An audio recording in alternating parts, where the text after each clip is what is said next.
Yes, welcome everybody to the second session of the Anbennar Developer Clash. We have a lovely filled up world full of people who can, do magic. I'm of the opinion that modding is magic, and these people are all magicians because of the things that they've been able to do with my favorite game, and I don't care if you disagree, these people are magicians, and I'm very excited to see them all in a multiplayer clashing against one another. We are getting ready to go, and they've, for some reason, made me the host, so I'm going to tell them that we're unpausing. Actually, no, I'm not, because apparently observers don't get the ability to write anything. That's just not a thing we get the ability to do. So we're unpaused. We're going. Let us hope for some blood this session. I would like to see some player wars. I would like to see more about the special element that we're using in this DevClash, which if I tag over to, say, a random tag and look in their decisions, there is a gacha situation menu where people are able to donate a bit of money or a development, and then they can get bonuses. And maybe if I click around enough, we'll find somebody who has that thing open.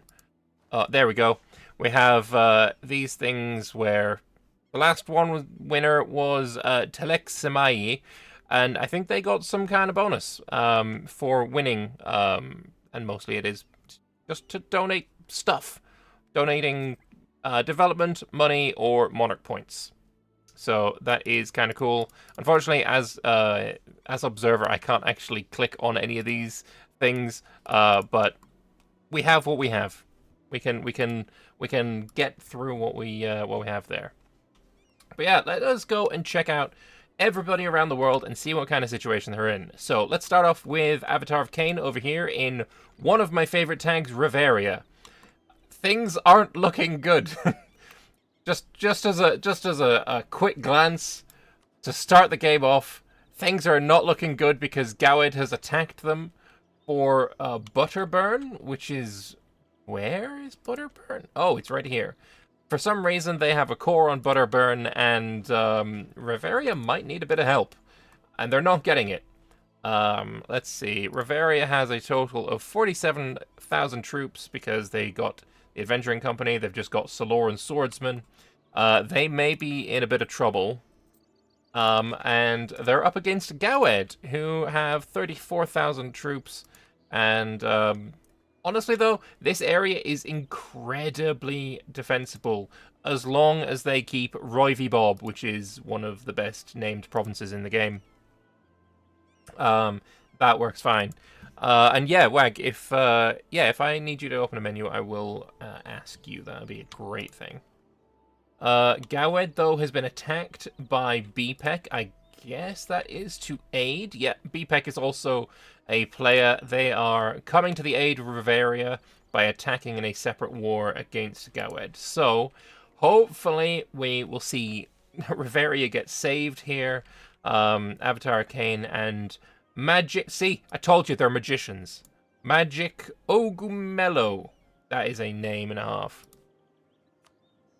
There we go. This is the problem with me hosting. I'm very forgetful to just pump the speed up. That's my bad. We have Labstein here in West Ham. In the last session, they kind of got a bit murdered.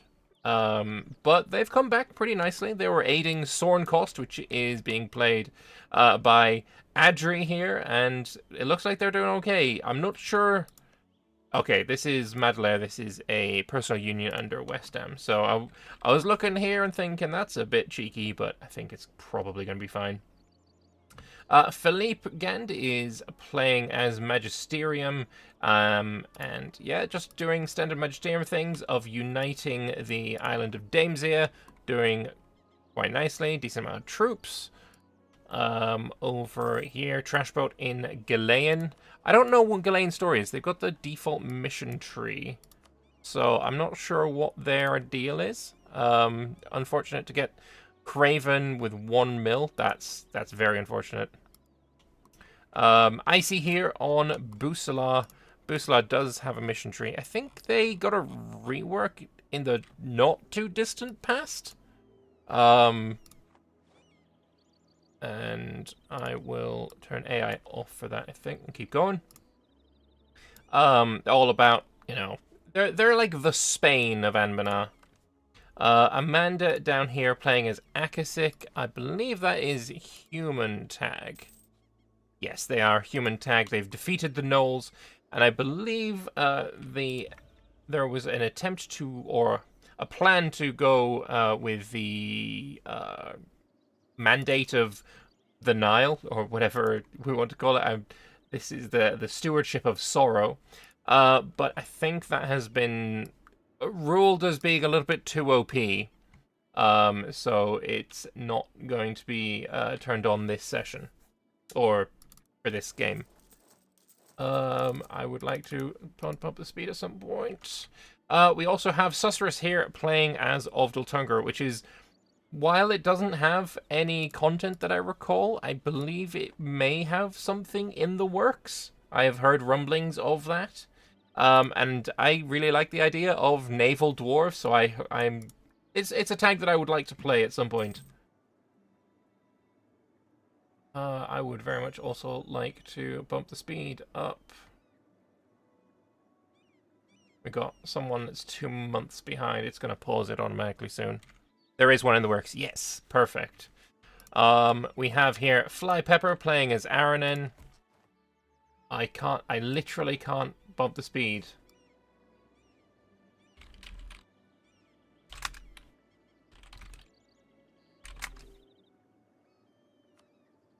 As soon as I can bump the speed up, I will. But until then, we have Fly Pepper here playing as Aranen, doing very well, and with a personal union over Corvuria, so they're really doing very, very well.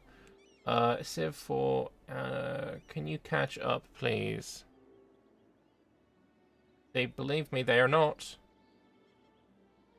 Wag, Civ 4 Forever is not caught up. He is still 2 months behind. It is going to pause. This is why I shouldn't have been host. This was a bad idea. We have Blazy on Ibavar, and Stormrunner on Arboran. These two probably are going to come to blows at some point. I know Ibavar requires some of their land, but Arboran is allied with Adshaw, part of their team. Whereas we have Ibavar, who is allied with the House of Riches over here, played by Lord Abaddon. So that's going to be hopefully a fight at some point. I'm not sure if they are allied with one another at the moment. They're not. Arboran has claims over everything of Ibavar, so hopefully we're going to see some blue flames on there. And Wag, can you tell people that I literally cannot speed up until Civ 4 Forever is caught up? He's 3 months behind. Wait, Civi's 3 months? Civ is 3 months behind, yeah. If you hover over the date and check. Oh, yeah, he is. One second. I'll go. I think he's in Discord. I can go yell at him. Yeah, I can't speed up or do anything until that happens. Gotcha. Matty here on Bjarnrik. Also, I can't write in the chat, which also doesn't help. Bjarnrik is on here somewhere. Who is Bjarnrik allied with? I can't see them on the list, but they're probably there. I'm just blind. Oh, they're allied with Riveria. Okay. So maybe Bjarnrik and Adshaw could come to blows at some point. Meanwhile, we have in Escan, there was supposed to be an Iron Hammers player that was allied with Azure Expedition, but they are not here. They are trying to get in. I think that is something that we're gonna have to work on. Oh, I am being hounded. It's not my fault, guys. I'm sorry. Maybe I could just kick Civi, and then... Do I kick him, and then we'll deal with that?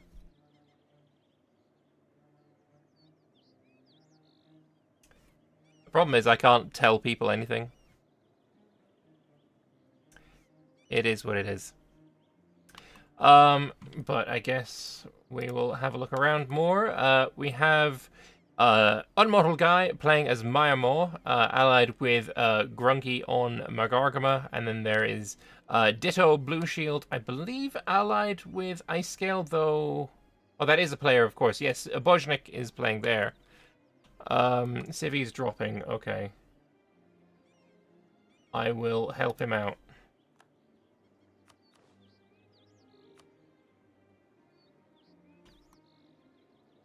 That's unfortunate. Catastrophe, Godspeed. Godspeed? Whatever. Good luck. Anyway, moving onwards. We have Karguin on one of my favorite tags in the game. Varmha, I'm hoping and expecting for good things. I wish to see him create a god. And that's exactly what we're seeing here. He's going to make a new Surael with his glorious ruler, Karguin Varamzuir. I mean, sure, that works. But yes, this is, if you have not played in Bulwa and you're looking for a tag to play in Bulwa, this is my favorite one. Varamha is actually just exceptional. Merlino is playing as Verkal Gulen. Oh my gosh, this is not my fault. Who is this that's slowing us down?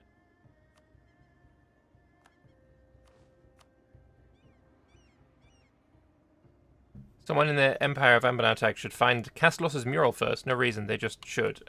Have we got something going on with that? We got Sornkost, who is colonizing, so maybe that's going to be a thing. We'll keep an eye on it.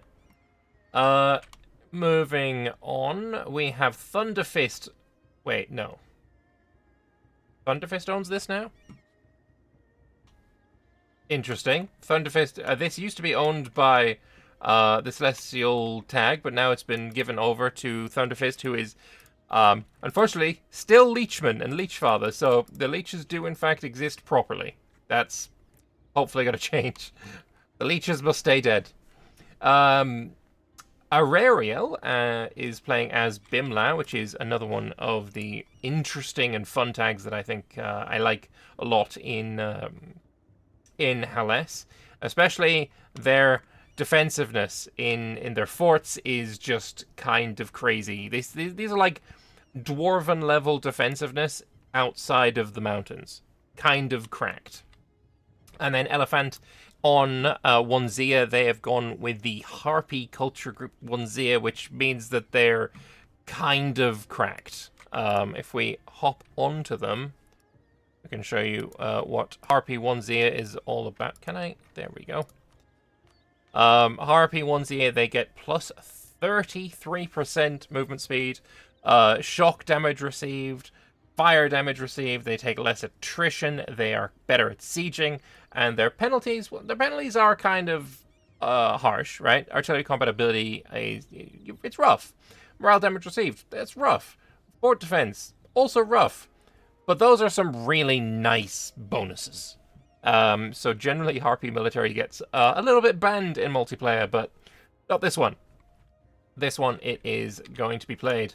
Valeric down here in Aruwukalin. This is just, I'm hoping for a player war. Just, this needs to, uwu, indeed. But yeah, Aroglin is an, basically when the Phoenix Empire owned everything, there was a small remnant left in Aroglin city, so we have a large elven minority here, and then this state kind of sprung up from there, which is kind of cool.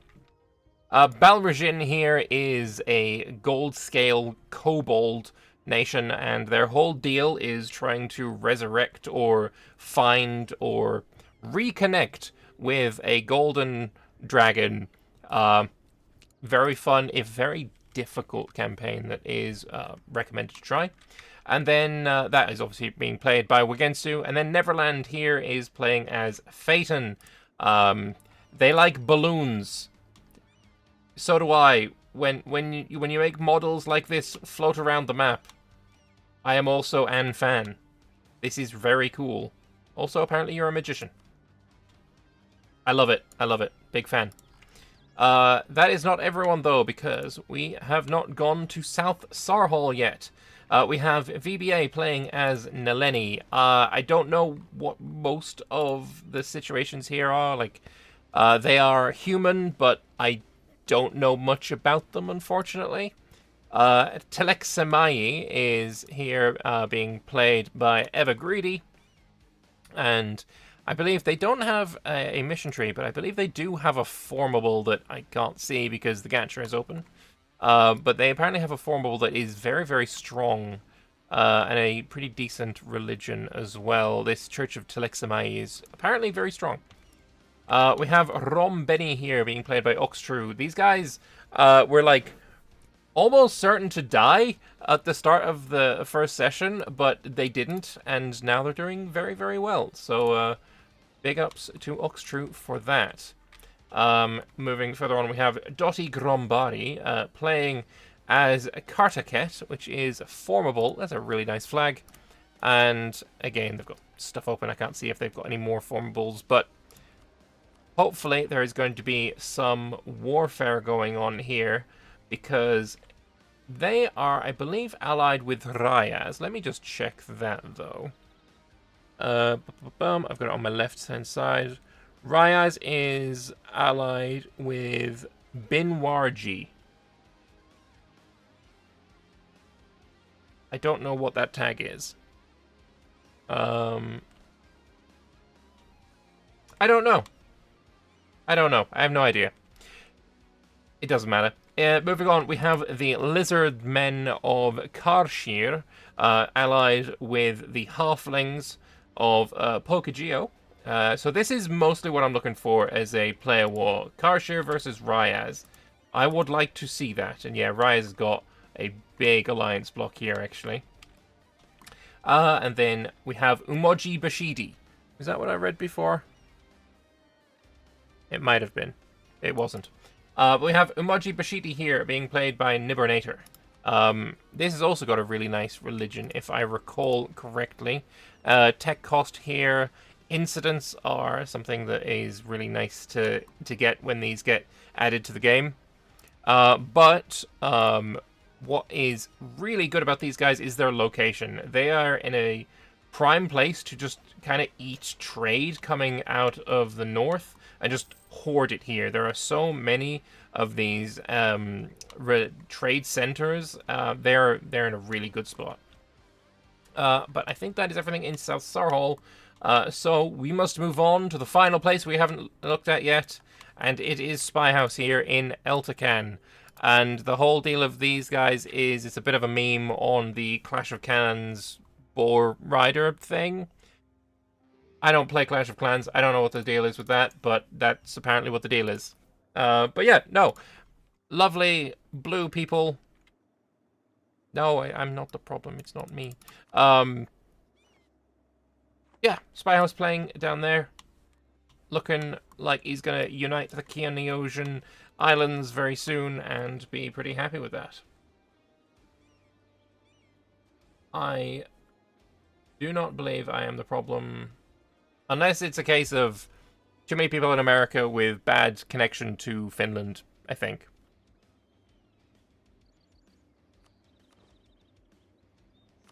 Let's see if we can't hit 3 speed. Spy House playing single player. I'm sure he'll get into, you know, the rest of the world at some point. But do they have a formable? Maybe not. Maybe in the end of their mission tree, potentially. Maybe. I don't know.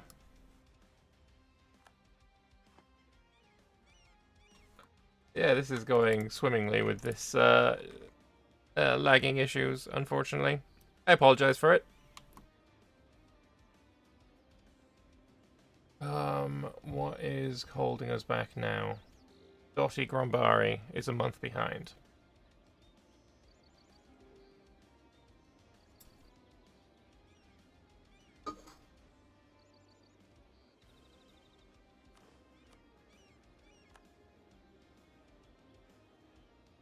Where is Dottie? I can't even see them on the list. Oh, they're at the bottom. They've caught up. 4 missions, they get a rename. Oh, let's have a look at that. Is it here? Country name changed to Austin Fass. Cool. Okay, that's fair enough. Is the lake in the Forbidden Plains new? It's not super new. It's been in there for a while. But I guess it is certainly new compared to like maybe 6 months ago. So on that, yeah, I mean, I guess it's new enough. Oh, actually, there's one more tag that I didn't look at, and that is Azra Expedition. They are just chilling out in the Dwarven, doing dwarf things, probably doing some expeditions, I would imagine. Maybe. I don't know if they're in there or not, but I'm sure they're doing all right up there.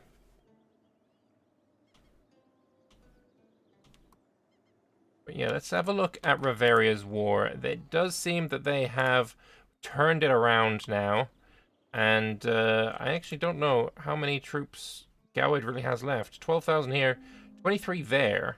So they've certainly decided to go elsewhere and fight in a different area. And we'll get another, get a hot join going.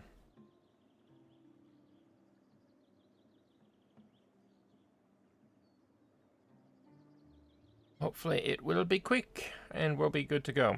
What nations would I like to play in a multiplayer? Ooh, that's a good one. I'm really enjoying my gnomes. Like, very, very much enjoying the gnomes. But obviously I'm playing them now, so it's not really relevant. I would like to try out playing in Bulwar again. Unsure, Wag, we can do that. I would really like to play in Bulwar again. And probably I would like to try out something like Dartek as a Gurdam in multiplayer. That could be fun.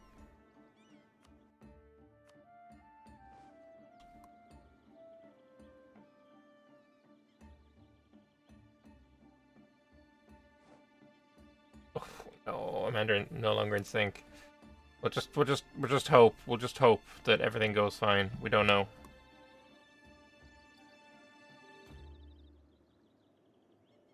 Dartex is good. Yeah, Dartex is one of those tags that I like. I really want to try it, but never had really the opportunity. Other than that, I would like to try Rabagecker at some point. Not tried them before. But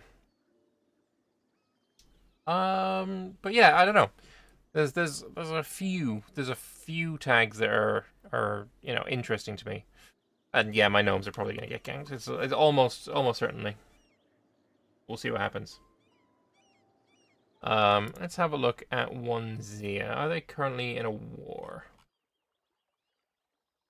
1Z. They're not in a war. Okay, so we're gonna drag over at some point Elephant to come chat to us. Maybe about stuff that's going to be coming to this little valley here.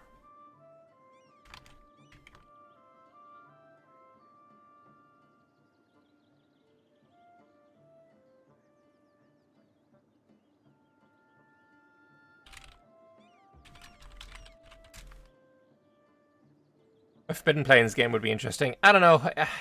I think the Forbidden Plains would be very fun in single player. I'm not convinced it really works for multiplayer. Did I see your earlier message? I don't think I do. Was someone found for Istralor? I'm not sure yet. If not, it's not really a big worry. Not a problem. Yeah, I feel like this area is very cool. I love the flavor of it. You know, the lake fed versus the centaurs is a really cool kind of imagery and stuff, but multiplayer-wise, I'm not convinced that it works especially. Who's slowed us down now? Gungito.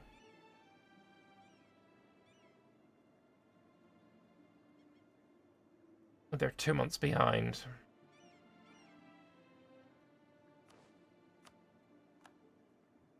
Does the God's Wall actually help against the Valley people? I don't know what the case is going to be here. Hopefully there is going to be some kind of way to open a link here. That would be really fun to see. Having more areas completely locked away from contact is, I don't think, a good idea. And, like, to get here, if the only way you can get here from literally across this mountain is to go all the way through Azjakuma, then up here, then around, I don't think that would be the best idea. So if there could be some link opened up, that would be great. But how about we go and chat about it with the man himself? Hello there, Elephant. How are you doing? Hey man, how's it going? I'm fine. Good, good, good. How is your game going, first of all? How's my game going? I forgot that the early game of Geo was just being in an admin deficit until the 1490s. Yeah, that seems to track with my experience as well. Yes. Hopefully going to be abusing the mages a little bit to get this coring cost a little cheaper, but that's about all I can do. Fair. How much have you got left to core, I wonder? My core is just finished on my territorial core is just finished on a lot of my stuff.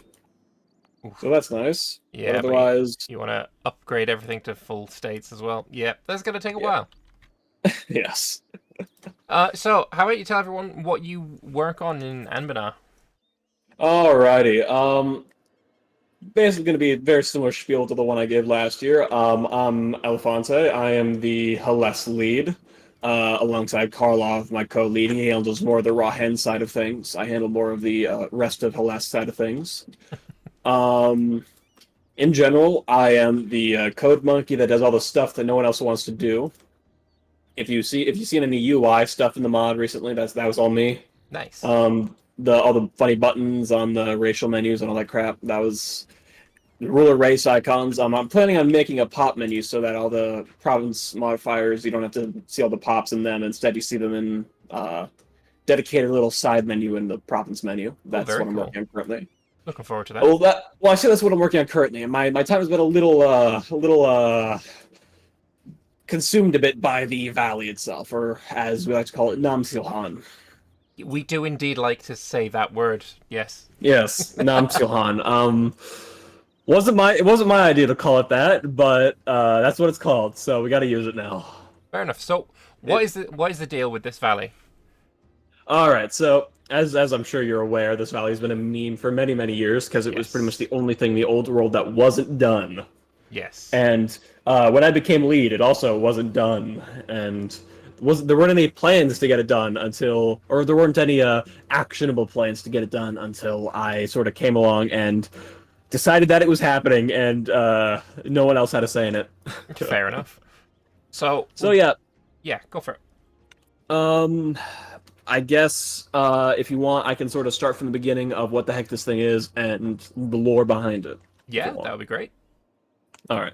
So, Incia. Incia was the precursor playground where they could do like biological experiments on a continental scale. Yep. Yes. The Valley is like a mini version of that. There were some things that were a little too dangerous to do it even in Incia and would affect their other work in the gene temples and their biological studies. So they had to sequester it off into their own little plateau where they could do the more in-depth experiments that they could not otherwise do in a less controlled environment. That's sort of what Incia is.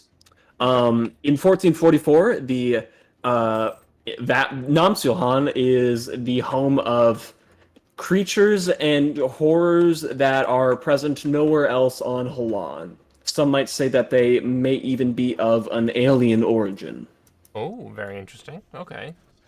The one uncolonized province that you can see in Namsilhan at game start, in that little dot in the middle, over there is one of the two precursor portals that are known to the races of Halan. I believe the other one is known as the it's in South Aelantir, that Gateway to Heaven or something or other.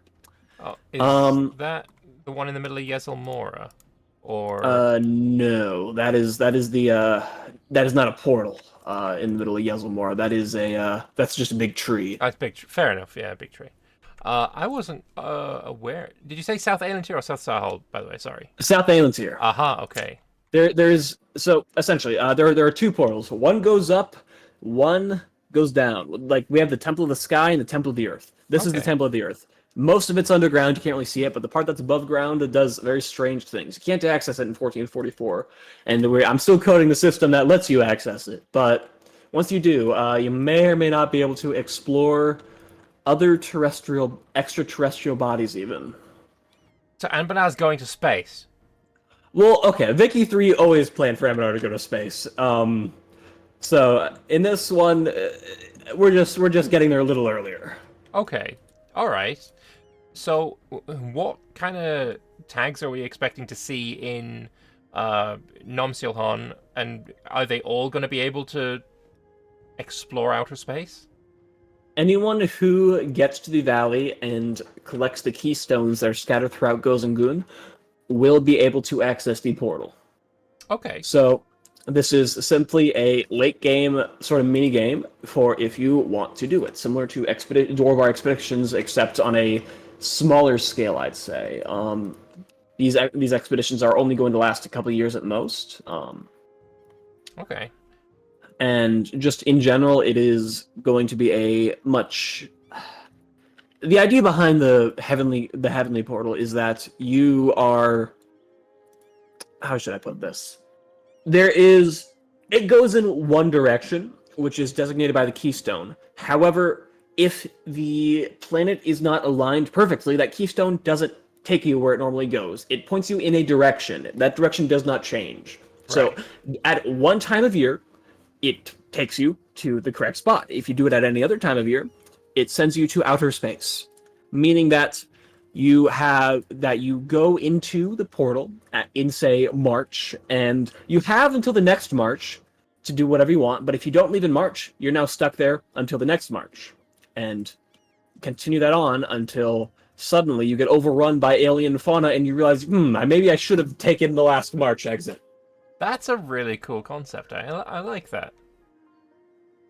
It is risk versus reward. You can stay longer if you so choose, but you're not going to have a fun time if you overstay your welcome. That is a very, very interesting. I see. Anbennar is clearly got quite a lot of layers going on to it, right? Because on the surface, it's like, oh yeah, it's standard, D&D fantasy. But then you've got going to other planets, which is like that's an extra layer. That's completely normal. What are you talking about? I know Spelljammer exists, but that's a different kind of campaign to what I'm used to. No, that's that's very, very cool. So yeah. I'd like to note that the other planet stuff, that wasn't my idea. That's sort of been Jay's plan from the start, as it were. So this is just. I actually didn't know about the other planet stuff until I'd already started implementing the valley, and I was like, and apparently everyone knew about this except me. This was just a pleasant surprise for me, I guess. So what was it like working on that kind of concept that you get into it, and then it's like, oh, by the way, this thing that you've now got control of, this is the concept we're thinking of. Go have fun. Like, what is that like? Oh no, it's amazing. I'm definitely not a conceptual kind of guy. I'm the guy that if you give me a design, I'll give you the finished product a week later. However, making that design is a pain for me. I'm very much not a designer. I'm much more a coder. I love coding for Anbennar. It is a wonderful experience all around, and it's what I'm good at. So it was very wonderful to have a team of people that were the opposite. They hated implementing, but they loved designing, and they were wonderful designers. So I had about 6 people. Okay, so the the people who implemented North Hellas, including Nam Suhan. We had about 8 people. Oh, we're paused? Okay. We had about 8 people, including me. All very wonderful, talented people, everyone with a different area of expertise, and everyone with different skill sets. We had 2 individuals who were fantastic at implementing, me and Indy, and the other 6 were, again, they did do a lot of implementing, but they more so took charge of the ideation and conceptual design and everything, and that's where I would have struggled, and I very much appreciate them handling all of that. But no, everyone definitely lifted their own weight in that regard. Nice. What kind of tags are we going to be expecting to be able to play in this area then? All the tags you can see in 1444 are going to be playable. Nansilhan itself has 2 races in it in 1444. You have Eagle Hobgoblins and the Soulseeker Ogres. If you want, I can go into more detail on those guys. Sure, yeah. Alright, so Eagle Hobgoblins are, you know how the command is woefully anti-magic? Yes. These guys are the opposite. Okay. So, the command only really became anti-magic after they were sort of betrayed by the goblin shamans that oversaw them for quite a while. Right. But in a world where they weren't betrayed, you suddenly have you have the Eagle Hobgoblins. They split off from the command before the shamans betrayed them. They've been up there for quite a while, for hundreds of years. And they are essentially the Hobgoblins if they essentially weren't betrayed. And they are a very majorcratic society. Magic dictates who rules and who doesn't. Religiously, they worship the fundamental forces of the universe according to magical philosophy. Time is one of their gods, space is another one of their gods, the elements, etc. It's a very magic-based society, and overall just a lot more individualistic than the command. That's not to say that it's individualistic by human standards. Goodness, no, these are hobgoblins. Right. But by hobgoblin standards, these guys are very much less command. Right. And I think that's a wonderful opportunity to explore essentially what's become hobgoblin. Hobgoblin lore is so well fleshed out. Their language is probably the one I put in the most effort into. It's a very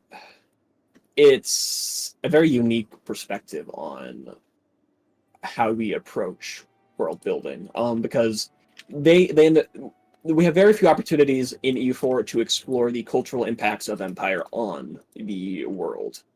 Because typically what happens in EU4 is you conquer land and then you don't. If you're doing a world conquest, you don't convert that culture. Nothing happens to that culture. It's just sitting there as an unaccepted culture slot for basically ever. Right. And with a command, suddenly you explore the concept of Wufyun humans and Wufyun Karamari, Wufyun half-orcs, and I'm not going to say it's all the concepts that we didn't want to explore elsewhere, it's that we didn't have the opportunity to explore elsewhere, and I'm very humbled by that opportunity, because Anbennar is, in some ways, a very liberating environment. It's also a very stifling environment, depending on the kind of person you are and the kind of stories you want to tell. Right. And the opportunity to tell the stories you want to tell doesn't come up very often in this setting. You have to pursue those opportunities, and that's sort of what the Eagle Hobgoblins are to me. That is what, in my opinion, I guess like in lore, and to me, myself, that's sort of what they represent. They represent an opportunity, they represent a freer society from that command structure, as it were. I'm sure it doesn't. I'm sure the metaphor speaks for itself. But yeah, no, for sure. It must be very gratifying to get the opportunity to work on something that like speaks to you in that way. Then. Yeah, no, absolutely. And I'm not even the main guy behind the Eagle Hobgoblins, as it were. We have discipline specialties for each and every one of these races. Right. Rat and Indy are the main. Rat, Indy, and Everest. Everest is actually playing this DevClash. Are the three individuals that are mainly dealing with the Eagle Hobgoblins, and they have done an absolutely wonderful job. RiverDoge, your co-host, is actually the one who's designing their religion mechanics, which are going to be entirely based on mage duels and procedurally getting better and better rulers. Essentially, you're building up your legacy of your mages to pass on their skills and knowledge to the next generation, and guaranteeing better and better mage rulers over time. That's really cool. I like that concept. That's cool. Yeah, he came up with it entirely on his own. So I got to give him props where props are due. For sure. But no, I've talked enough about the Eagle Hobgoblins. I should probably transition to the Soul Seeker, shouldn't I? Sure. Tell me about some ogres then. All right, so right now we have two types of ogres in the mod. We have the horned ogres, the Oni, and we have the fat-hide ogres, the normal ogres that pop in your mind when you think of them. Yeah. And the fat hides, so all ogres are universally cursed with the hunger. They betrayed the giants, and the hunger is their punishment for that. And that hunger is sort of all ogres have a different solution to the hunger, as it were. Yeah. The fat hides, they choose to consume individuals to gain power to defeat the hunger that way. They ravish humans and eat them and obtain their power that way. The Oni, they satisfy their spiritual hunger for power by consuming the chi of other living beings and the spirits, and that's one of the major reasons for the rending. They flew too close to the sun and tried to consume the chi of all the great spirits, and the great spirits weren't too happy about that. No, as you wouldn't be. Yeah. Makes sense. Yeah, so the Soul Seeker ogres decided to take a little bit of a different approach. They are descendants of, I believe this. I'm not entirely sure which giants, and I know Wordness is watching this, so he'll beat me if I say the wrong ones. So I'm not going to say them. No, they're descendants of one of the Halessi giants. Okay. Not the hill giants, I don't think. They might be.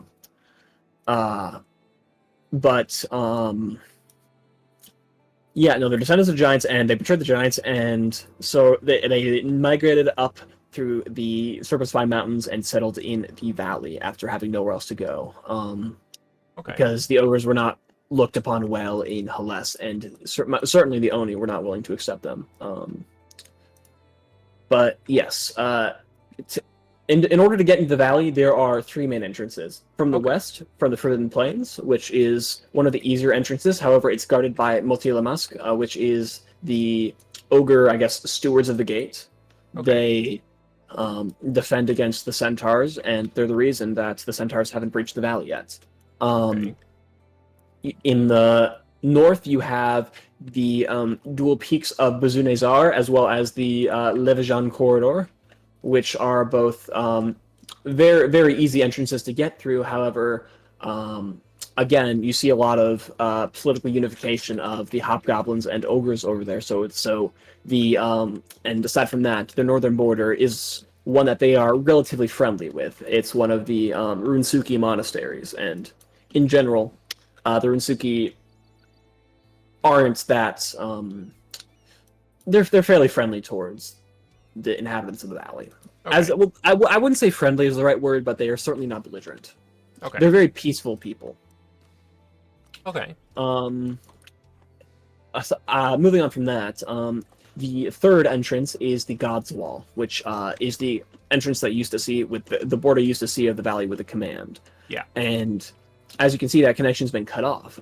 Now it's based on the monument, the God's Wall, and when you get to that monument to level 3, it creates a canal, which is it's more of a big staircase. You build a big staircase up.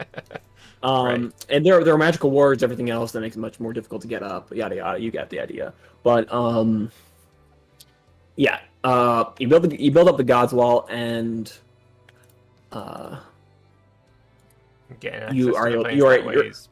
Yeah, you're able to get in that way. But the moment the rending starts, so are you aware of the Great Spirit Cariniana? Yes, that's the one from the river. Yes, the big fish. Yes. So, you might not know this, but the Cariniana River actually goes up. The source of it is that lake that's in the valley. Oh, okay.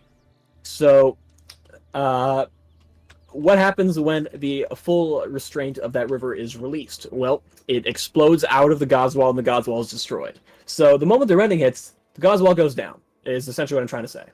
That's And rough you are for able to people. get through. Okay, alright. I imagine there might be some elements of devastation when that happens as well. Oh, absolutely. No, though many provinces along the Upper Cariniana are going to get devastated due to that.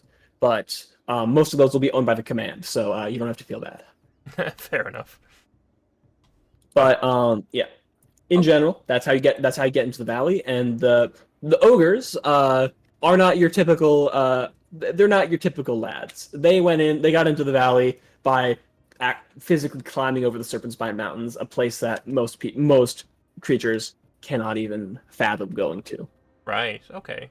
So they didn't climb up the God's Wall, they just, like, straight up just went over the mountains themselves. Yes. Okay. They're probably pretty strong, then. Yeah, no, they're ogres. They are one of the biggest races in Anbennar. They do not have any problems climbing over... Well, they okay. To say they didn't have problems isn't true. A lot of them died. Like, a lot of them. But no. That's how they got it. And other races definitely could not recreate that. The Eagle Hobgoblins got in by using their magical prowess to sort of circumvent the God's Wall, or go, I guess, over it. Okay. Levitation magic tends to do that. Yes. But yeah, it's not a place that the command would see worth going, or even see feasible going to, until the rending hits. Okay. But yeah, no, the Soulseeker Ogres, to continue what I was saying before I went on a tangent, their answer to the hunger is asceticism and, I guess, contemplation, and sort of depriving themselves of pleasure as a sort of penance for betraying the giants. Okay. You know, they still do have the hunger, and they do need to eat a ridiculous amount, but instead of subsisting on things that would bring them pleasure, like meat or other normal human foods, instead they subsist on essentially precursor bioweapons that are self-replicating. Like, imagine a bunch of gray sludge that tastes terrible, looks terrible, however, is very calorie dense. They just eat a lot of essentially self-replicating bioweapon. Okay, I mean, that's... I can see how that wouldn't be the most tasty thing. It's not, definitely not, no. So that's sort of how they subsist. And gotta give it to them. I wouldn't be able to. Okay. Yeah, that's... So, when the rending hits and this God's Wall is destroyed, what kind of... Other than the command or whoever exists there at the time is now able to come in through the God's Wall, other than that being an element they have to think about, what else, like, how do they deal with that going on? Is there anything that happens to them when the God's Wall comes down? Any kind of special event or change in their situation? All right. Well, I'm so glad you asked this. This is a very fun question to answer. The Eagle Hobgoblins are very in tune with their surroundings and their magical sides, and lo and behold, when their capital city is suddenly approached by big fish, and they realize that the most powerful magical entity that they had ever witnessed before is essentially the fish's palace is the lake that they've been using their entire lives. So a big political reorganization happens. The strongest mage is now Big Fish, and fair. And you start to see the Carignanan, the Kingdom of Carignana, or the Carignanan Federation. I forget what the exact name of it is. However, it is the Eagle Hobgoblins reorganize under Carignana itself. Okay, so a bit like Bianfang can have the dragon leading them. Mm-hmm. Okay, that's Yeah. cool. And you can I can sort of see a tie-in for the rending appeasement path. The rending doesn't really happen in the valley because there are no high temples up there to rend. Yeah. However, I can definitely see a tie-in for that. It's not done yet. I haven't fully implemented this. There's so much other stuff to do first. The early game isn't done. We'll think about the mid game when the early game's done. Yeah. Okay, that's cool. I like that. And what about the ogres? How do they react? They're not necessarily. They don't necessarily care about what's going on the outside. They more so want to hold in the valley and defend it. Okay. So their entire shtick is that they don't really care that. Okay, so the ogres, they're one of their themes is that they tame or capture what are essentially spirits in Pokeballs, if that makes sense. Oh, They're yeah.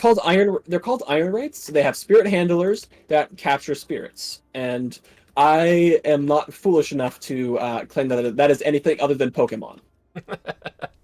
No, it's Pal World now. It's Pal Worlds now, yes. Yes. I guess that would be a better analogy considering the state of things. Yes.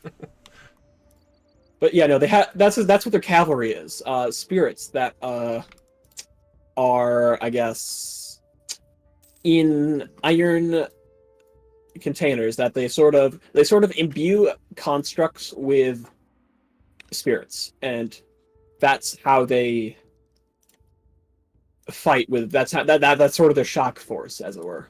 Okay. And they unlock those at level 6, and they're all of the ogres right now are Tech 5, which is it's very honestly very irritating. Just guys, tech up one time for me, please. Yeah.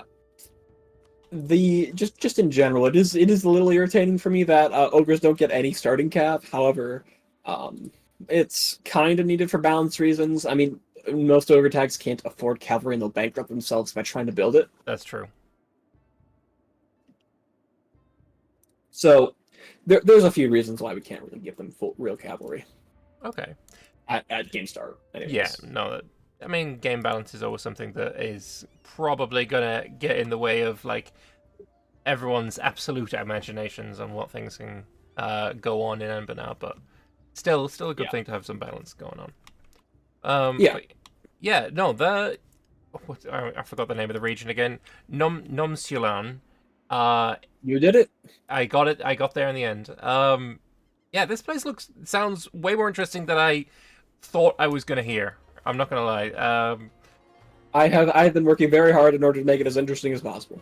Well, I'm looking forward to being able to play as probably the hobgoblins is what I'm mostly interested in. The idea of having, you know, magiocratic rule, plus just hobgoblins in general are a really cool race that you don't really get too much of. Absolutely. The command is a cool tag, but it's far too big for playing in multiplayer, in my opinion. So I'd very much like to see. I want to play as the hobgoblins. Command is a world conquest tag. Yeah. Other players might not appreciate that. Yeah, no, that's definitely. But no, that's really cool. Thank you very much for explaining the valley to me. It is no problem at all.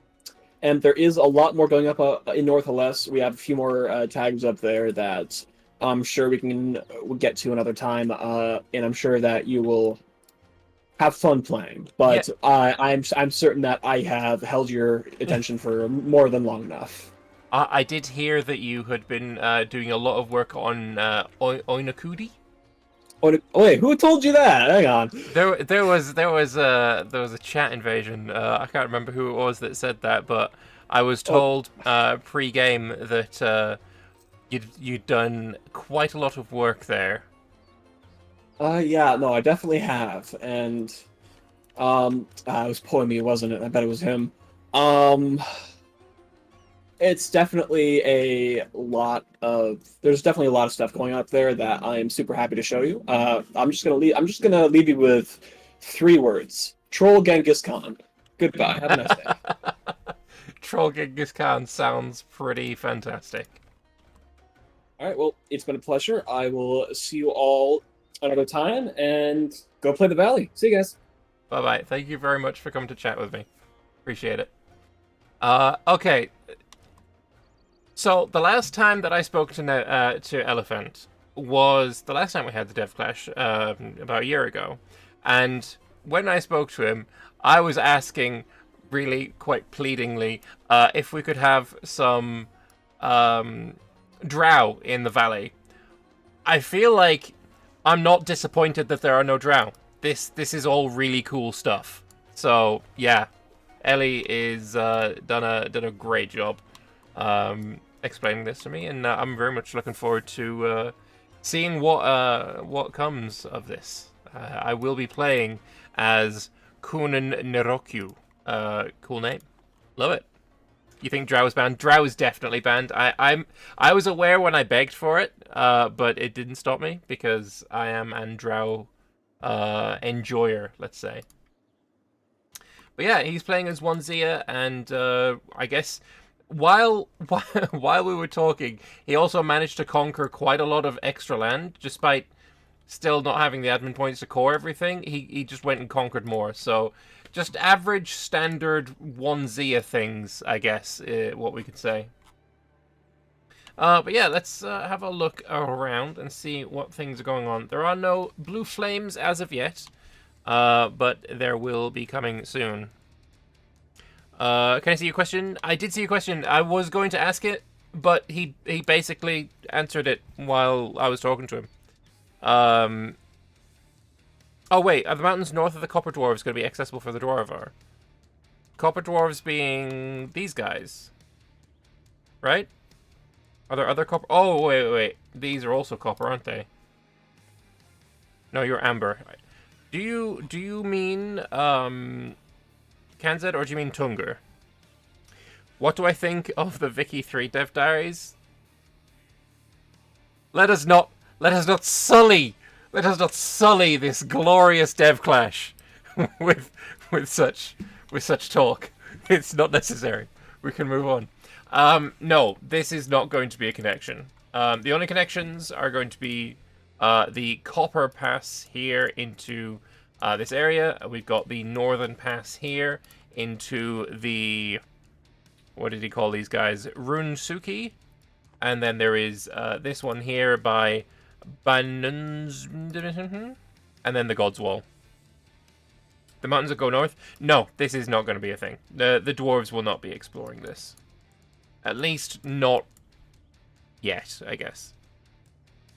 There will be a connection to the Dwarvar as well. Oh, will there? Everest, you gotta expand upon your words. Where are we going to get a connection? Is it going to be this right here? It seems pretty close. Seems like they could just pop through. Hidey Hole in the south. Oh, I'm gonna have to search for that one. Nope. Nook's Cranny. Nook's Cranny. So we're gonna get a link from here to here. Good. That's good. Right? Okay. This is something that I probably have mentioned before. But while I absolutely adore the Dwarvar, I adore the Serpent Spine Mountains. I think they are fantastic. They have they're such a I wouldn't say unique concept, because the Misty Mountains in Lord of the Rings are kind of the same deal. But I think it is fantastic. I love the content that's in it. But I do think it has the downside of making this area completely cut off and separate from here. And they don't really interact all that much. And that was my big worry with the valley. But if we're getting, several ways to interact, I think that is definitely a good thing. I can see no downsides with that. So, yeah, for sure. Requires Admin Tech 12 to build Nook's Cranny. Okay. Is that... I'm sure it's not in yet, is it? No, there's no monument yet. But yeah, if that's going to be coming, I have no bad words to say about that, for sure. You want to see one of the Mega War Imperial Incidents fire? I don't know what those are. Imperial. Are we talking about these incidents? Or are there other incidents that we're talking about? Oh, wait, isn't there... Are we talking about these ones, maybe? I don't know if there's going to be new ones coming in. But looks like this war is going very well for Riveria now. They are on the capital. It's going to get sieged. Gawed is losing to both. Not as much to Riveria, though. Mostly to BPEC. But I suppose they have occupied the war goal. So Riveria might want to go and bring... I assume that's what this guy's doing. Yeah, going to de-siege the war goal is going to get an extra 50 war score, I think, is the case. Why is my game frozen? Oh, that's why, because we got gacha rewards to go. Okay, so this is the gacha system, and I guess, Wagensu, if you wouldn't mind opening the panel so we can have a look at it. It's basically what happens is people obviously putting in points into this gacha system. They can donate development, they can donate money, and they can donate monarch points. And then at the every so often, I'm not sure how often it happens, basically somebody wins and they get some rewards. So Ovdaltungur has gained these rewards, or one of these rewards. Also Riveria winning something as well. Very good for them.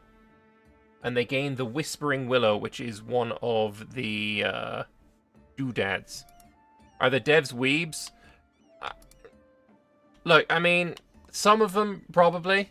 There is, yeah, a large enough group of people will have an amount of weebs within them. You can hop to my tag if you want. I have it open for you. Ah, perfect.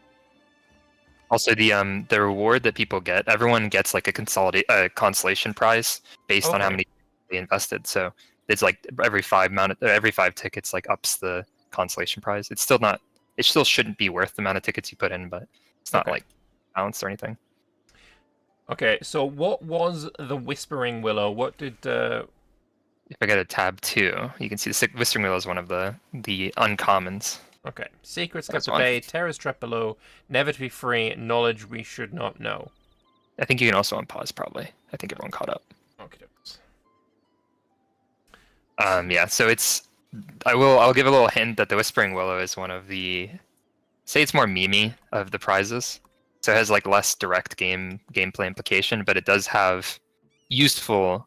It is useful to some extent, if you trust what it tells you. That is. And where would I be able to, like, obviously, Ovdaltungur won it, but where do I see what benefits it's given him then? So if you click on me or go to the decisions tab again for me, you should be able to see the. You might want to close the event. By the way, it might be throwing errors because the event targets have changed since it was opened. Okay. So in here is where all the items that have been won are going to be stored. Okay. I ran out of time, but there's going to be 2 pages here actually of stuff, and we'll have some more icons in by next session. Okay. But for instance, if you don't have them, you can still see they exist in here with like the icon, but you can't actually see what they do. If you hover over them, they have question marks. Right. Yeah. But for instance, Uncanny Onyx. If you look at who won this last time, it was the Tele something. I'm pretty sure they were the last winner.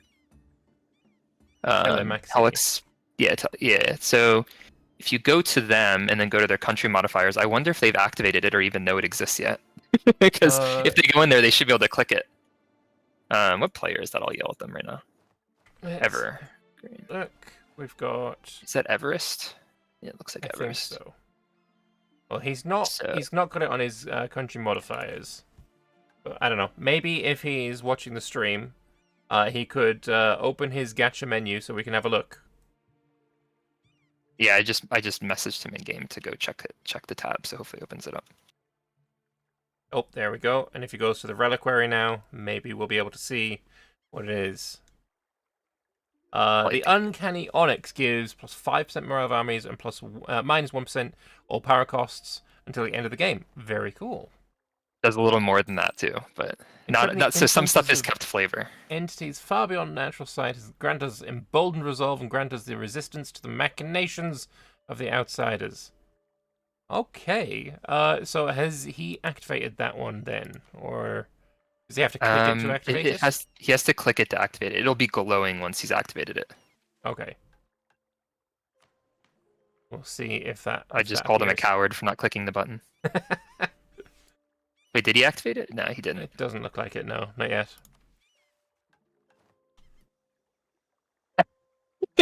He's scared. He's scared to click it. Click the button. Okay, it's now glowing. It is now glowing. Oh, you did it. But yeah, I mean, I can't see any downside whatsoever to clicking this button. I just told him thanks for signing the contract. Very nice. But I'm here to ask you to select one tag in the game that you want to see something bad happen to, or something very good happen to, depending on your perspective. Something. Okay, so I can choose bad or good. Has to be a player.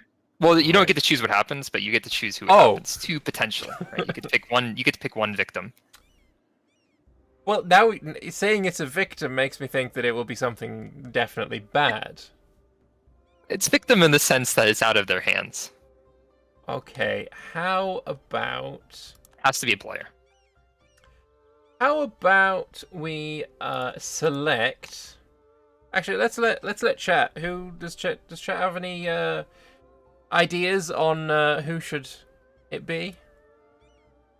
Because I mean, there's lots of different tags.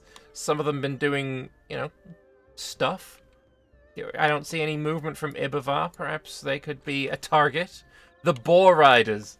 Yes, because nothing that happens to Spy House will affect anybody else in the world. He's too lonely down here. If anything, that actually makes him less of a target because it won't affect anyone. Who's the I'll say chat power? can pick one, you can pick one, and then the others will be up Well, the chance, so to speak. Chat does not have much of a consensus, other than a few people have said Boar Riders. Oh, it finally happened. There we go. Oh, I'm no longer in sync. That's unfortunate. Yeah, we'll just rehost because it's Okay. this. Let's see if Chrono also is good now, because then theoretically, then Chrono could join. I'll also go check on him. Okay. Yeah, rehost. It was inevitable because someone was already desynced. Yeah. So playing with someone desynced is always a fun challenge. True. Yeah. All right. So go ahead and do the rehost. I'm gonna check with Chrono. I think Civi might have either found a host or they think they changed their internet, so might want to give them one more chance, see if it works. Okay. But yeah, I'll go check with them and let you know. Sounds good. Yeah, so we'll wait until everyone gets in. We will get back into the DevClashy goodness. Okay, my pick is going to be for the first person to declare a proper player war. That's who I want to give a boon to. The first person to declare a player war. As long as it's not a military boon, because that would be a bit dodgy. But I would like to basically whoever is aggressive in a PvP manner, that is who I want to give a special boon to.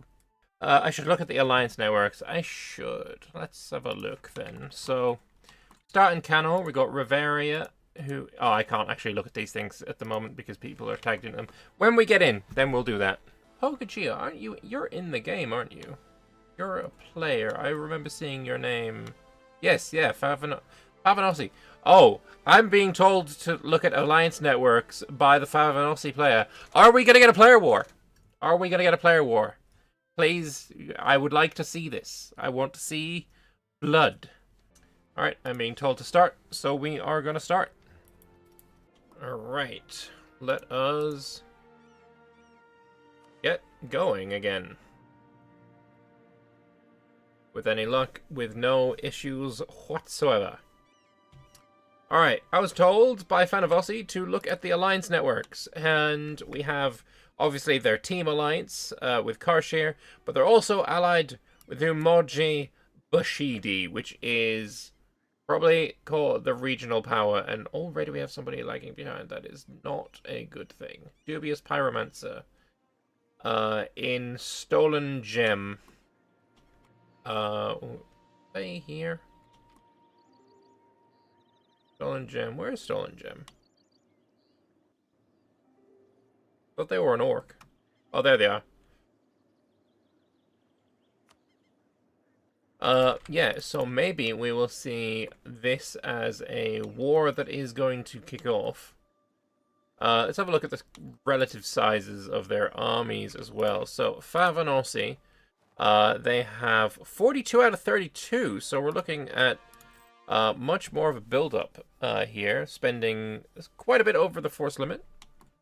We've got Karshir with 19 units, and then Umoji over here with 41 infantry. 41,000 troops. That's a substantial force, right? It's about 100,000 all told. But where would this be going? What is the target of this little block? Could it be against Ryaz, Kartaket, and Muhakar? Also, he's allied with Rombeni, though he can barely see him. But looking at the numbers here, that's 42 for Ryaz. Kartaket only with 10,000 troops. That is interesting. Rombeni here with 20,000 and Muhakar with 30,000. So honestly, the sides are surprisingly quite balanced. If these are the sides, if these are the sides in a player war that's going to happen. There's also Schwendingo here, who is playing as Shalazar, who's allied with Umoji Bashidi. So, don't think they would be a target. So, we'll see. We'll hopefully see some kind of war going on here. So, keep an eye out on the side panel. If you see any blue flames, feel free to tell me in chat. I get that you can't see the whole panel, but you can see some. Let's see. Riveria is east out of their war, and they did not take any land. I guess they just wanted a white peace. Whereas BPEC got quite a nice chunk of territory. So yeah, very good for BPEC. Not so good for Riveria. And now Adshaw is picking apart the corpse of Gawed. They're roaching a bit here. Not roaching. What's the other word? Vulturing. They're going to potentially form Gawad themselves eventually. You didn't want any land as they decked on you. Fair enough. I'm not sure. I've not played Riveria in a long time, so I don't really remember their mission tree and what they would be wanting. So, RiverDoge saying hot joining for end of session. Oh, what is it next time? Dottie Grombari again. That is Kartaket.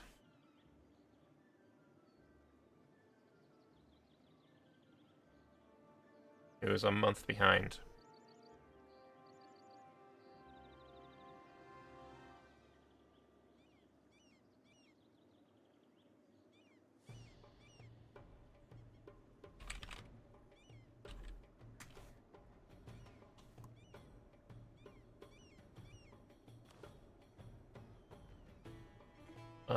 Did he manage to catch back up or not?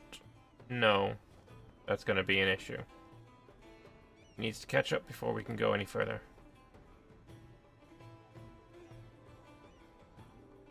Alright, now we go.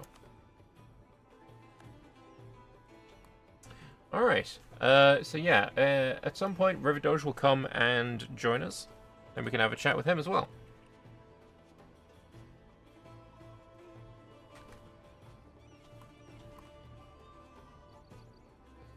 So of course, other than setting up this DevClash and doing all of the doodads with the gacha system and all of this work, he's also obviously working on the mod that everyone else is playing. And at the moment, I think he's going to be on his way, and we'll get to chat with him. Hello there. How are you doing, man? I'm doing all right. was helping people with their game, but I kind of Chrono was a lost cause. Oh, that's unfortunate. Yeah. So, RiverDoge, tell everyone what it is that you do when you work on Anbennar. So I probably am most well known for either the FLI content, which is pretty much anything that's in the FLI I either directly made or had a very large hand in, or the Leechman submod was the thing I was probably first known for. Fair. But I do actually do other stuff, surprisingly.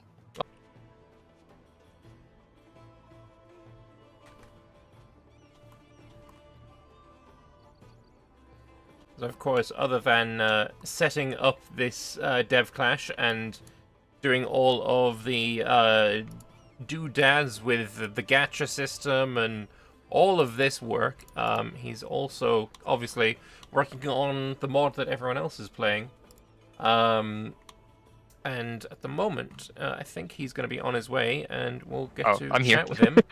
Hello there. How you doing, man? I'm doing all right. Was helping people with their game, but I kind of Chrono was a lost cause. Oh, that's unfortunate. Yeah. So, RiverDoge, tell everyone what it is that you do when you work on Anbennar.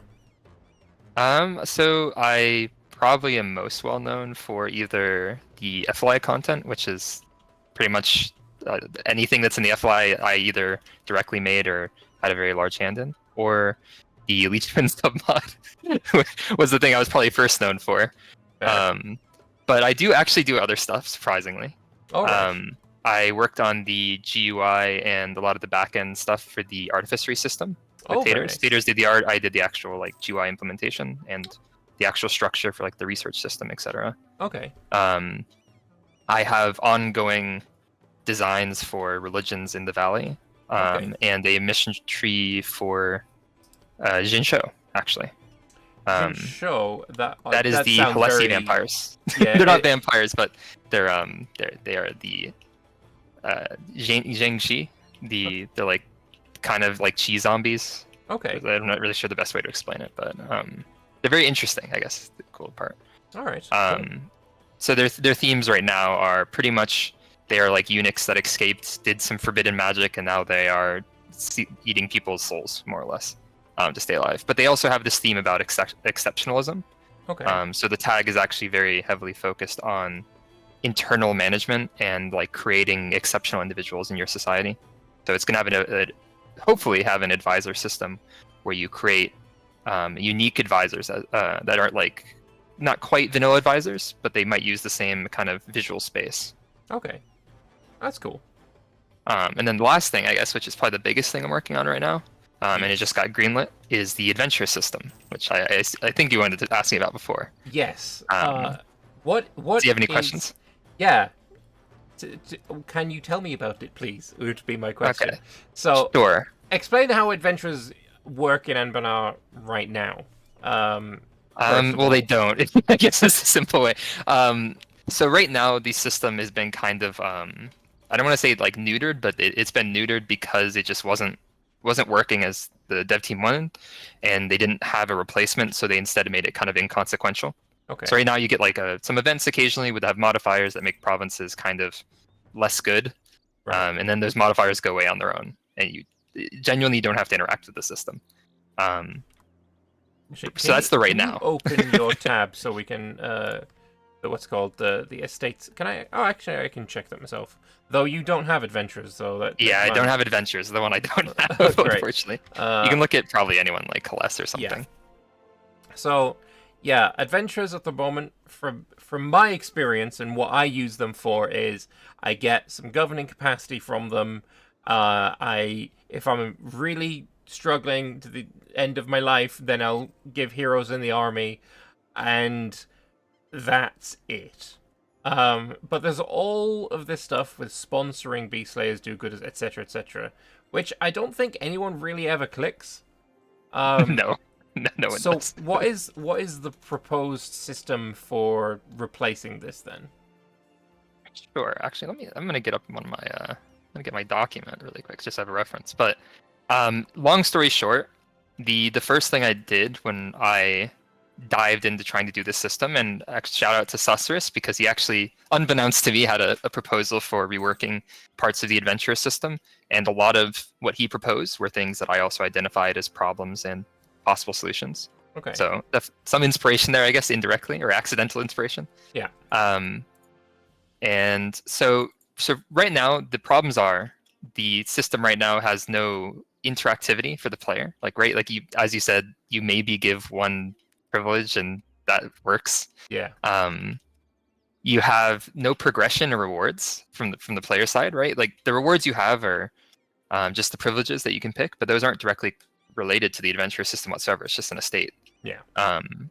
You don't have any sense of danger, and you also don't really invest in it. Yeah. And those are all kind of the key points. There's other parts, but really from like a top down, that is the key points that need to be hit with the new system. And so those are the first things I actually addressed with creating solutions for it.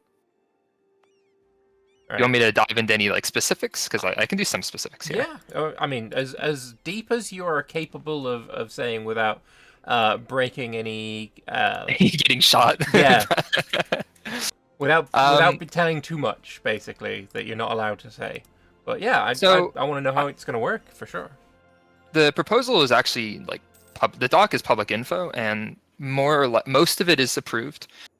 There's two key parts that are not they're not approved, but they're also not part of the MVP that we're going for, the minimum viable product for the adventures rework, because we really want to see like, does the core gameplay loop work? So core gameplay loop is going to be you have your adventures estate, which functions as a platform for representing like privileges, etc., which all tie into this GUI you're going to have. And in the GUI, you're going to have a quest board where you monitor the different threats within your country, or that are present within your country, but they can also be present within other countries too. You have your actual organization, which is the different adventuring companies within your country. So you have up to 3 companies which exist within the adventures org, which is the estate. And those companies can actually level up and grow and become more proficient at handling threats, because you can actually send them out to go handle threats instead of just having this passive they win or don't.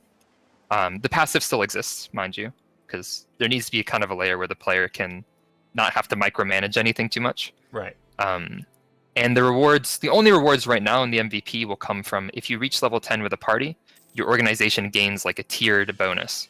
And that bonus will probably depend on the type of organization you choose, because you know how we have like Artificery has the different types of organizations, Magic System has them. Yeah. I don't have names right now for them, but generally they'll be like a more religious themed, a more like state managed, and then like the more disorganized, which is kind of the trend. Okay. And then from that level, right, you have the active handling of these threats. So ways that you can actually interact pretty much boil down to you have your companies, you have the quests you send those companies on, and you have these kind of usable chance items that you can find on the adventures that give you success chance increases. Like you find like a stash of health potions, and you can send that with your party. Okay. This is meant to be very surface level with those. There is a greater system that is being in the works for an actual, like, we call it a reliquary, which I won't say that like the gacha GUI is like a test run of it, but it's definitely me playing around with the idea of having some sort of inventory that has abstract items that give effects that aren't just like plain modifiers. Right. Like for instance, one that was brought up is you could find some like bones of some magical skeleton, and it helps you become a necromancer, or some sort of like you drink from a chalice and it turns you into a vampire, etc. Your ruler into a vampire. That's kind of cool. I like that. Yeah, and those would be linked to the catastrophes, which are, there's 3 stages to each threat. There's the minor stage, in which they can only be handled passively by your companies. There is the quest-worthy stage, as we call it, which is when you can actually start sending out your companies to handle them. And then there is the catastrophe stage, which is like kind of a fail state, where the threat has gotten too bad in your country, has spread too much. Right now, we're kind of setting it as a quest-worthy is anywhere from like an area or 2 to a region, whereas catastrophes once it becomes like multi-regional. Okay. And catastrophes are going to pretty much, right now the plan, this isn't part of the approved, to be clear, but the plan for catastrophes is that they all function uniquely. So there's not like one way they work. Okay. For instance, there could be like you have cultists in your country who do some sort of blood pact and summon in an infernal invasion. And that's like a whole new threat that spawns in as a catastrophe and has to be handled in a very specific way, right? You might actually have to fight it with your actual army. Okay. Whereas another catastrophe might be some sort of like vampire masquerade that's slowly assassinating all of your internal parts of your government. And they're trying to take over your country. And it actually breaks into like a civil war or something instead. So I imagine like a lot of these catastrophes are, they could totally work as the main thrust of it, like a D&D campaign. This is kind of what you might expect, and so we're putting this more, D&D elements into the game as well. Yeah, so the focus on, actually the first point on my document for goals is fun and flavorful D&D style adventures. Nice. That is the title of it. And that's something the current system tries to capture, and I do think some of the event localization is really good. Like, the events are cool. It's just mechanically the system is not there whatsoever, even if the flavor is. So the catastrophes kind of exist as like, you have your D&D campaign, but then you also have like, what's your end goal in a D&D campaign? Right. And the catastrophe kind of exists as what would you have the climax of your campaign to be? Yes. And that's kind of the vision for it. Okay. That's cool. I like that. It's also where the system becomes an actual country level threat, because right now it's not meant to be like a game ending potential. But the catastrophes kind of can subvert that rule if it's needed and improved. So, question. This very much sounds like something that, for instance, the new Sun Cult incidents sort of could work in this kind of system. Like, what's his name? The Silent as the Grave, the rise of Amusu. Very much sounds like a country level, regional level catastrophe. Are you thinking of maybe rolling those into that system, or no? So part of my initial job with the MVP of this system is going to be pointing to every single thing that needs to be merged in or kicked out. Right. Amusu, I don't know. Like, the catastrophes aren't part of the MVP, so I probably won't touch it right away. I'd have to talk to the Bulwar team if it makes sense to have Amusu become part of the catastrophe, because he definitely makes sense. I do think that fits almost perfectly with the goal. I mean, they even have the relic system, right? That's kind of represented there, which could be merged into the GUI for the reliquary. That potentially could be part of the adventure system. So that's definitely something I need to keep in mind. There is also the potential with the new patron system that there could be some patron content related to the catastrophes, but that's a conversation I need to have with Oiris. Right. Nothing is approved there at all, and because neither system is done, it's really hard to know what exactly will work well between them. Right. But I'm excited for the opportunities that catastrophes bring, because it's like, what's like disaster content that's not a disaster in some sense? Yeah. Like, it can't be something that would work perfectly as a disaster, because then why is it a catastrophe instead of a disaster? Yeah. But yeah, so I am excited for the introducing kind of like the higher level threats in Anbennar setting that we don't really get to represent because they're not a tag. For instance, the Infernal in Legions, right? Those things probably, unless Mordhall gets content in 16 years, they're not going to really get a lot of content. Right. Because I think the Infernal Court religion is getting content. I feel like, especially like speaking of Amusu, the idea of this necromancer or this lich from like, eons ago is come back to life and he's going to terrorize this entire region. But nobody in this region believes in the New Sun Cult anymore because Dartax won or Jad won. So therefore Amusu's just going to stay sleeping forever. Kind of doesn't really vibe super well. But if it was a more, say, neutral element that happens, like through this system, then that would probably not matter who is in control of Bulwar when Amusu decides to wake up. So I hope that he is involved. I hope that you do get permission from the Bulwar team to pop that in there, because that sounds really cool. Yeah, I actually, that is a good point to bring up. I hadn't thought of it. I did think of Amusu for other stuff I've made because it's very cool content. I had not thought of it directly being integrated into the system though. So I'm going to be expecting a credit in here somewhere. Yeah, I'll in the code I'll put one line for you. Yeah. Comment. Lambert said something about this question mark. Yeah, that does me just fine. I'm happy with that. But yeah, the other part that's not entirely going to be fleshed out in the first iteration, just to kind of temper expectations. The rewards will not be crazy because most of the bonuses and actual progression will be within the system and contained within it. Right. So you're not going to see like massive power progression of the likes of the mage system, for instance. At least not. You won't initially see a lot of stuff like that. Right. Because we need to see if the gameplay loop works, and if people are having enough fun that they interact with a system that doesn't give them like 100% morale, right? It's hard to judge if the system's good or if the rewards are good, and you want the system to be good too. Rewarding so I'm hoping to refine that power first. spiky. Yes, exactly. There's also, Anbennar fights really hard against power creep, so I don't want to contribute heavily to that by doing the adventure rework. But I do want there to be cool stuff people can aim for as like an end goal within the system. Okay, that's cool.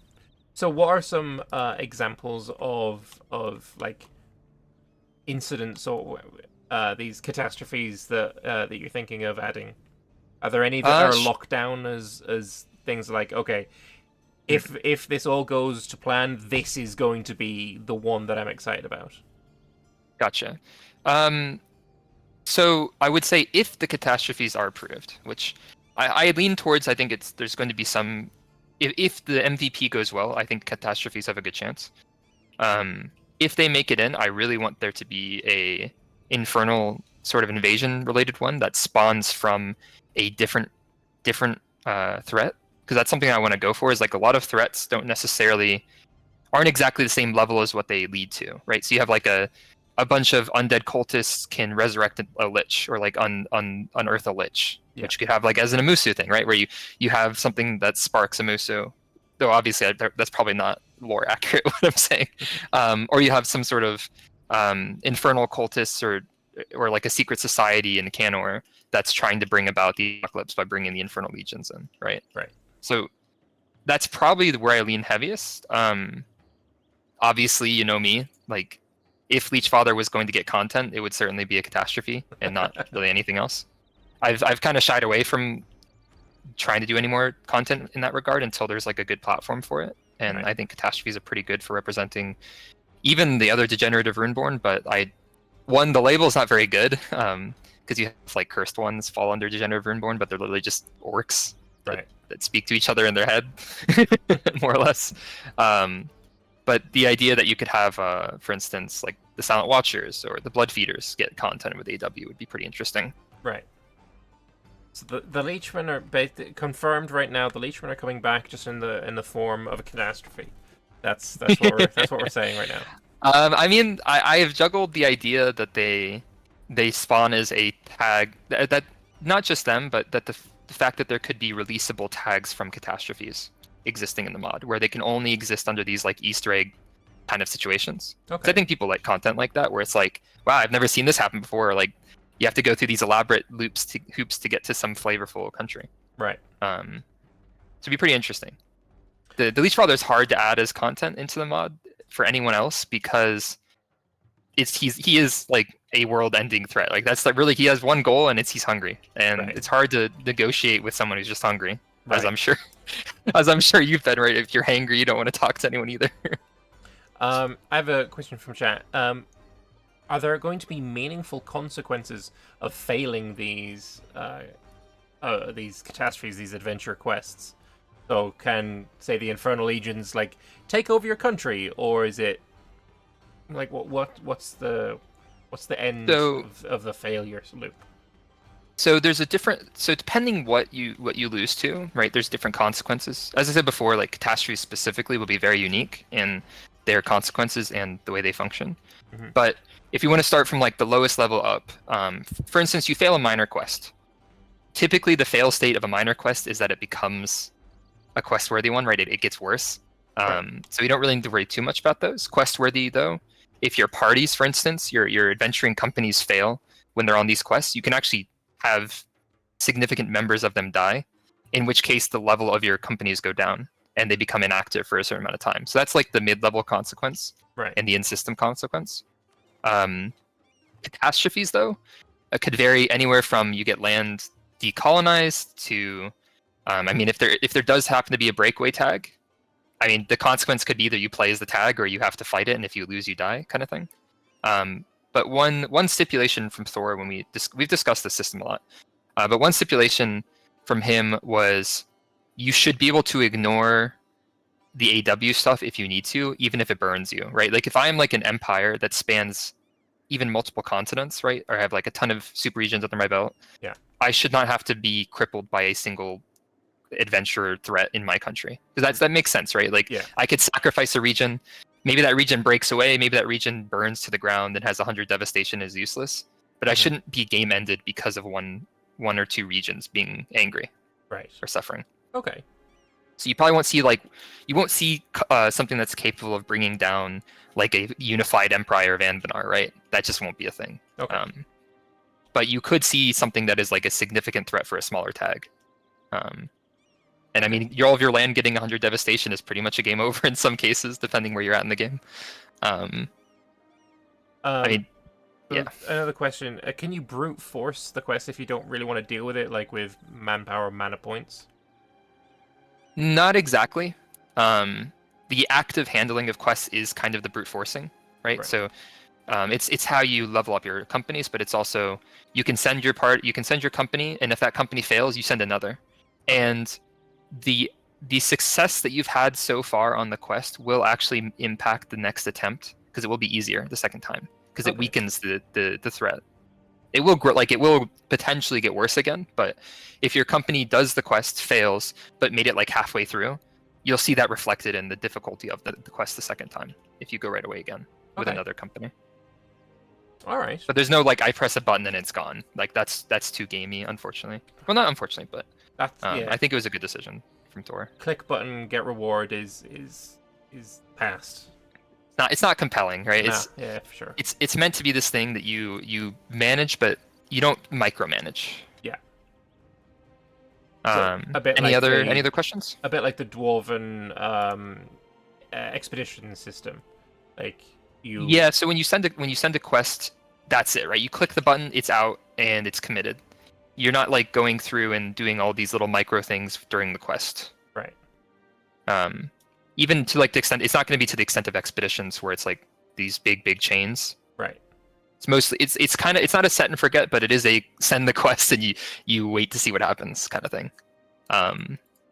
Multiplayer is in we have taken multiplayer into account for the proposal for the MVP. If a threat exists between two player countries, for instance, right, first person to send the quest against it pretty much gets dibs, but every other country that has the threat within them can choose to send help and to participate as well. Okay. But if you say no there, you're locked out, right? You have to wait till they fail or succeed. Okay, that's pretty decent. Having that kind of multiplayer aspect as well is nice. You can basically help your ally with these kinds of quests as well. Yeah, you get like a bit of a bump. You only get this if the threat's with you as well. Though I suppose I could think of having some sort of mechanic for you loaning a company to another country, which gives them like a bonus to their success chance for one quest or something. Right. That could be something I keep in mind. But the idea is like if the threat's within you and you want to get XP from it too, you just will both get XP. It's not like it splits it or anything. That's too it's too nitpicky to deal with. So just everyone gets experience if they succeed. Okay. I like it. That is that's very cool. I hope it turns out as interesting as it sounds, because like sometimes like the ideas sound a lot better than reality, but you know. Yeah, for sure. It's been brewing for a while. Well, I will leave it at that, and we do in fact have a player war. But yeah, thanks for very much for explaining the adventure system. And I hope it works out to be as cool as it sounds, because awesome. Yeah, I'll be looking forward to playing with that.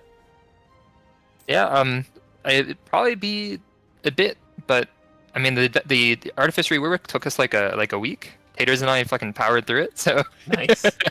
So hopefully the adventure system doesn't take like 3 months to do or anything like that. It'll probably take a bit longer, but I absolutely adore the artifice system. So if it's anywhere close to the quality that we have there, I am going to be a very, very happy person. Awesome. All right, I'll let you get to it. I will warn you, in about 10 minutes, I'm going to begin the end of session interesting thing that's going to happen. So you're going to want to... I might even tell you what player that you want to tag into for it. Okay, yeah, for sure. All right. I'll give you a heads up who to go visit. You'll know who to visit after a certain amount of time, but... Okay. But all right, for now, enjoy your player war. I know you've been waiting for one. All right, thank you very much for joining us. That was RiverDoge. Yeah, no, that sounds like a really cool system, and I've always thought that. Well, I clicked on a country without them. You click on somebody that actually has an adventure state. I've always thought that this was a cool idea. The events that you get are really cool and flavorful and really nice writing and stuff, but there was never enough there. So super happy with that being expanded upon. But yes, now we have a player war to enjoy, and this was declared by Meyermore. So I'm going to say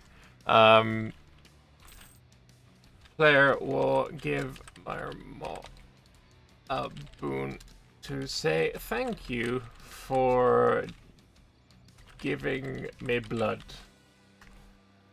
But yeah, hopefully, I don't want to give him a boon during the war because that would be a little bit dodgy, but I think he deserves a boon for being aggressive, because that is what we want to see. So right now we have 57,000 troops on the... I don't even know what to call this side. There's Azure Expedition, Ice Scale, and Meyermore together versus Blue Shield here. And we do have Magargama trying to make their way around, though Magargama can't actually see anything. He has got a Conquistador, so he's going to be able to get in, but to be able to get his troops to join this fight is not going to be easy. It's something that I pointed out in the first session, that they're just too far away from each other to really affect one another's game. So we'll have to, see what kind of impact Magarga can make. And I'm not sure that marching north is the play here if you want to get involved. Yeah, I'm not sure about that one. There's nothing there stopping you from going south. Either way, are we gonna see any kind of divination magic? What would you want to hear in divination magic to aid your war? Scrying on something? I don't think you have any military bonuses that you get here. Oh, scrying on enemies, I guess, is in there. But what have we got here that's helpful? Inspiring the military is good. Ancestors smiling upon you, it's good. We'll see if we can see what he can do. He's going in. There is going to be a battle upon Mithradoom. There are no cannons for Mithradoom, for Duran Blue Shield. It looks like initially he's suffering more casualties. I guess he does not have the 5 shock that Ice Scale is able to achieve. He's got good defensiveness though, but he is fighting a lot of other Frello dwarves who obviously have the exact same abilities. But they're all gone now. It is just Meyermore and Ice Scale on the front lines. And honestly, he was really close to winning on morale, but he just needed a few more troops. Is it possible? Unfortunately, there are just not enough adventuring companies, mercenaries, to join the fight. And his ally Meyermore is, technically making his way Though I would argue you should probably not worry about this and just go through the caves down here and get involved and, you know, help out here. Because this ain't going to help very much. It looks like maybe Azure Expedition doesn't want to form House Orderlum. If he forms Mithradoom instead, that'll be a really powerful tag for him. But yeah, there needs... This just isn't helpful. This just straight up is not helpful. 20,000 up here are going to do absolutely nothing useful. They're probably not even going to finish the siege before some element of this army turns around and slaps them. But hey, we'll see what happens there. Maimor has fought zone of control, so Magargama can't even reach Ditto to help in battles. He could march down this road. There's nothing stopping him marching down this road. There's no fort here, so this isn't affected. So we'll see how it goes for him. But yeah, Mithradoom is going to fall. It is not up for debate. It's going to go down. And we see, yeah, Marimor is turning around. He's going to take care of this. So, Ditto, what can you do? You have still got the Reclaimer buff. However, oh, there's Mithradoom fallen. However, Azure Expedition also has the Reclaimer buff. So does Miramore, and so does Ice Scale. So this is entirely nullified. But the Dwarven Reclaimer buff also reduces land maintenance. So technically, this 39, ignore it. Just more. You want some artillery, even though artillery is not, you know, especially amazing right now. Also, you want to, yeah, it's just they're not very good at this point, but still, it's better than nothing. It's still 0.5 fire, so it helps. But mostly, you want more troops. Just spam all of the troops. You want as many as you possibly can. I feel like Ditto might be in chat. I'm not gonna lie. We have defensiveness on there. Yes, we do. Hopefully, as many troops as possible. And honestly, he needs to talk to his ally, Magargama, and tell him to turn around and march through the road. March down the road to help, because, yeah, this isn't helpful. Ice Scale is already blocking his retreat, though. It's just... There's 40,000 Ice Scale warriors. They're about to ruin Magargama's day. What actually would be the smart play here from Magargama is retreating from this battle by clicking Ernatvir. Because then you don't get caught by any of the natives here. No, if he'd retreated from that to Ernatvir, 1, he'd be there much faster. 2, he would not have to fight any of the natives. Also, yeah, Magargama does not have Dwarvar Reclaimer. He does have Divine Inspiration, but I mean, it was not a very divinely inspired idea to not go this way. But again, this is one more situation. This is one more bit of an example of why the Dwarva is perhaps slight. Why are you? Why do this? What is the reason for this? I don't understand.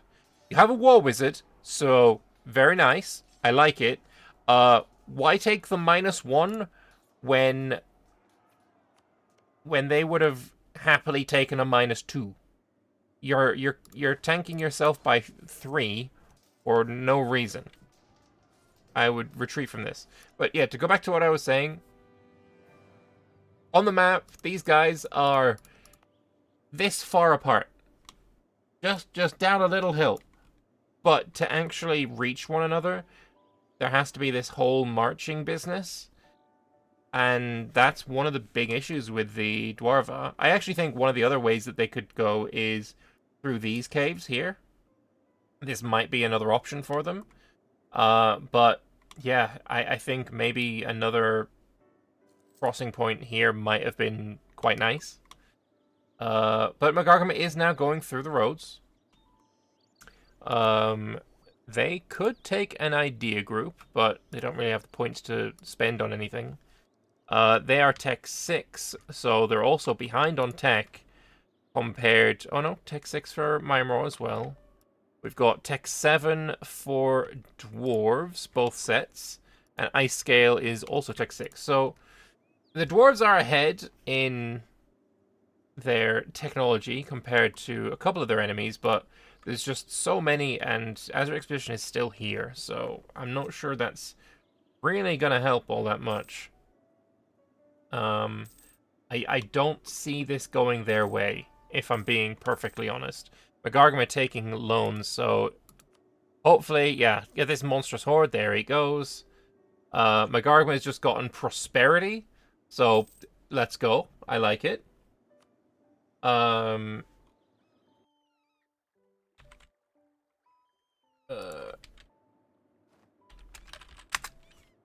just been just telling RiverDoge who my victim was for the negative modifier. So a Ruwukalin is going to get a negative modifier thanks to chat. So yeah, we've got Marmor trying to siege here. There is a lot of defensiveness, so 70-day siege ticks are kind of cracked. Dwarves do be like that sometimes. But yeah, Marmor needs to come down. There's no way that they're getting the next tech in time. It's going to be down to basically Ditto to go way over the force limit and just win. Though now we have Ice Scale in the caves, and they're going to probably just hold the line so that they can't get involved. I think it might be a little bit too late for them on that front.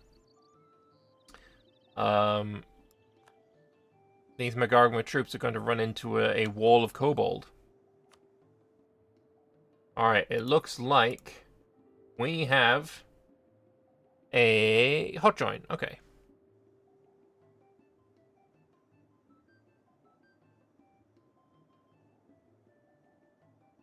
So we'll see who gets in. It's Blazy. I'm going to...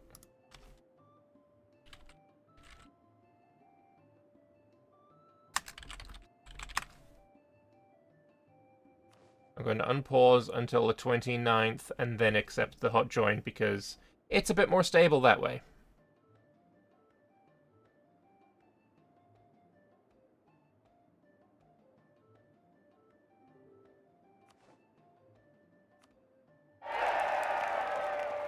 There we go. Master of Holland, thank you very much for the sub.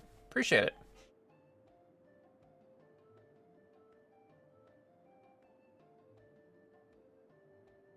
So yeah, I do not think this is going to go their way, especially. You say that's a lot of native battles from Magargama. Basically, what you should do is the very first time you take one of those battles, the very first time you are engaging the natives, you should retreat from them and set your retreat path to go down to where the dwarves are. That way you can avoid all of the future natives. That way you can get there faster, because when you retreat, you are faster than when you are just marching normally. And it would just be a possible way of getting around it. As long as you don't kill the natives too fast, and you're able to actually retreat. But generally, the Dwarva has quite fat native stacks, so it shouldn't usually be a big issue.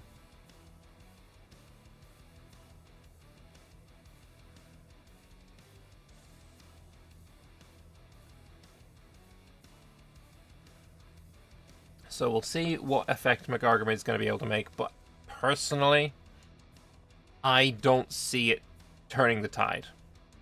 I think it is a little bit too late. Maybe if as soon as the war had been declared, he managed to get up and that fight on Mithradoom actually went ahead and won, with that 25,000 extra troops, that fight in Mithrin would have gone the other way. Maybe they could have held that way, but as it stands right now, I think it is too little too late. I don't see a fight on Ernat Veer going their way.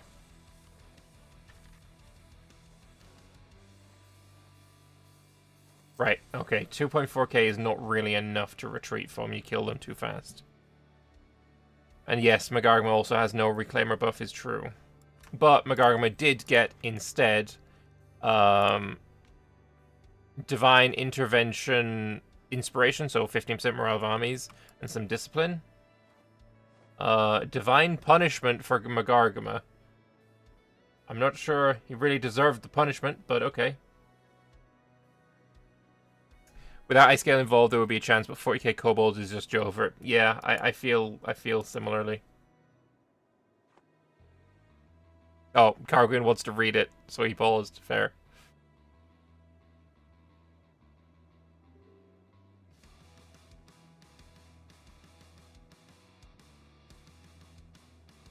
So, I'm not sure. I'm not sure how it's gonna happen. Maybe there's just not in. There's 30,000. He's going up against 60,000. Sure, Magargama would be able to keep this ice scale from getting involved, but it's still not enough.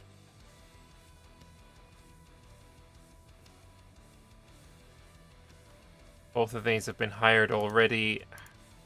It literally would be a case of just spam clicking this. I mean, they're ready in 50 days. I suppose you just build as many as possible. I suppose the other option really is getting military... Oh no. Grants military access to Magargama. Ice Scale could literally walk through and fight from the rear. There are more Magargamans coming. But again, it's just not going to be enough. Especially as Maimor is getting another monstrous band. As if they required them. I hope none of the people involved in this war are stream sniping, by the way. That would be pretty rough. Alright, Magargama is going in. Let us see what this is going to happen. Bit of extra morale and discipline over the kobolds. That's nice. And it looks like Ditto is actually marching around to join in this fight. That's smart. That is smart. Getting rid of the kobolds so they can all go in together is a smart play. Should maybe have been coordinated so that this army with the War Mage went in at the same time. But now they're all here. I think it's probably a good time to march in and do a bit of murder. But if this battle is lost on Ernat Veer, it is Jover. It is game Jover. It is a done deal.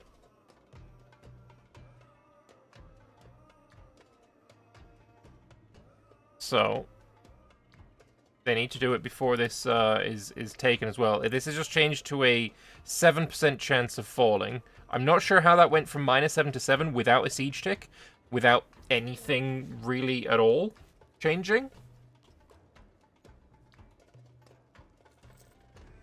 Maybe they got a natural breach and then they just did a proper breach, but I don't know.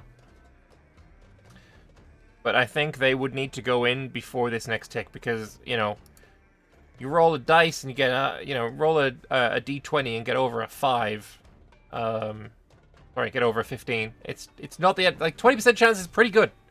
So, 1 in 5. Like, you might want to fight before that. Especially as the kobolds manage to get all the way around. And they're back again. This fight needed to happen without the kobolds' involvement. I don't know about that one now. And you just lost a unit because you went in too fast. It wasn't timed properly. Good fighting early. A lot of damage being done. Cannons on the front row, so that's cannons that won't be involved later in the battle when more reinforcements come in. That's good. Is there enough fight in these dwarves? Can they take it? The kobolds got themselves a morale tick. How many reinforcements? Okay, they got 21,000 reinforcements, so Magargama should not come in yet. Please, please stop coming in. Not yet. Why? Okay, I guess they're coming in. Alright, Magargama's in there as well as 24,000 reinforcements. The cannons here are... Do they exist or do they not exist? I can't tell. They have retreated. Okay, so those are retreated cannons. If I was Ditto right now, I'd be clicking Sortie from Siege just in case. But I think they have it. I think they definitely have it. They definitely have it. The dwarves have managed to defend themselves. Now what they need to do is rush up and take Mithradoom. So, yeah, Mithradoom needs to hopefully fall with a War Wizard. Let's see, what kind of siege are we looking at with this War Wizard? Where is he? Here he is. We've got 3 3 is not really that great, to be honest. But a 3 siege War Wizard. Can they get Mithradoom back before the second invasion? But basically, these guys need to not take terrible battles. Fighting in Natvirod, bad. Fighting in a cave, bad. Unless you're being, attacked. Going in and wasting manpower by, not going in with as many troops as these rebels have, bad. But I suppose, you're going to win anyway, but you're going to take more losses than you really needed to. And yeah, Ice Scale is already turning around. I feel like abandon this now. You're not winning the siege in time. You're not winning the siege in time, so turn around and stop trying. Sit in Valamount instead. You got a -2 here if they attack you. And they have to attack you. If they want to take the rest of your country, they got to go through here. You put some troops in Valamount, you put some troops in Natvarod in case they want to start walking down these caves, or these roads. And we'll see what happens. That event was against you. The divine punishment is probably probably an imposter vote. Okay. So they summoned a siege elemental. Okay. Even so, you're basically giving them the opportunity to get a +2 against you. You barely won when they had a -2. You're giving them the +2. Please, please retreat. Please retreat. Magargama is getting some prestige. Epivar is getting some prestige. Yeah. Lovely bit of a census. So, GDP per capita, for sure that is a thing. Alright. Ice Scale's going in. They should have waited until they got full morale, but I guess they didn't want to wait for the tick. But again, -2 here, and Ice Scale has a hold as their capital, so they have +1. This was, yeah, I don't know, a heavy misplay, in my opinion. You've gotten GDP per capita for like years in a row now. I mean, it makes sense. You're very small and you make a lot of money. There's so much damage being done. Oh my god. Whenever these guys roll a 0 to the dwarves 9, like that was heavy. That was a heavy amount of damage. I don't know. I think it's probably going to be close, but I think, honestly, I'd say the monstrous side. I mean, they've both got monsters on their side, but the Northerners are going to win this one, I feel. Yeah, they've already broken their front line. Magargama's going to get in there, but it's not enough. These troops are so already depleted. Yeah. That is a victory for the North. And it's a victory that really didn't need to happen, right? If there was, not a silly invasion into here, and yeah, cancel that mortar. Did that get cancelled, or is it still there? Right, it did get cancelled, okay. I mean, you gotta fight on Natvarod until they're all dead.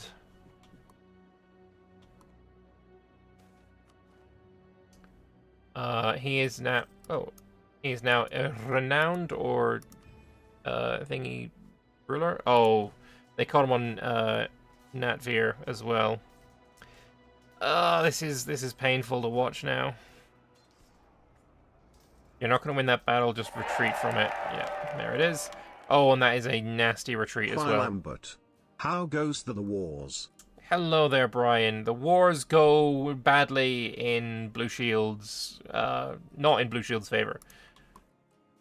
The alliance of Dwarf and Ogre. I suppose, you know, these guys are Regent Court, so that's why. These guys abandoned the ancestors to ally themselves with ogres and kobolds against their brethren. Clearly this is a shameful act. A very shameful act. So, for me, I'm supporting Ditto in this conflict. He is the underdog right now. Manpower-wise, 4,000 manpower, 6,000 manpower. How are we looking for this side? Oh, yeah, it's Jover. Oh, it's so heavily Jover with 47,000 manpower for the ogres. The ogres haven't even done, like, Ice Scale has carried this so far.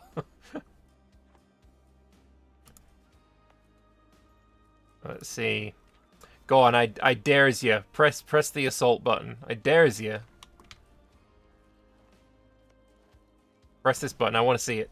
I want to see it. I want to see blood. Is Ice Scale now? I think it is just for this DevClash. I believe it will be changing back to the regular after the fact. But yeah, I just don't see the numbers here to be able to fend off this assault. And again, like, retreating all the way to the south, they're going to have to fight through a bunch of rebels or natives. It's just for the DevClash build, okay. It's a cool name, though. Wait. Verkal Gulen is getting... Why am I getting these events when I'm looking at Blue Shield? Like, what happens if I tag on Verkal Gulen? Are we getting, like, a lot of pain here, or what's the situation? No, nothing there.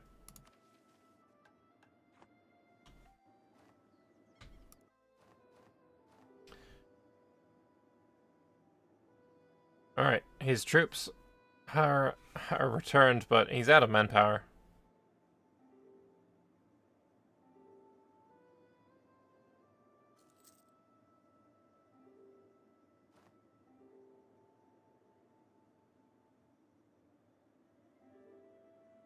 Was what, 10, 30, 37, 42,000 versus 47,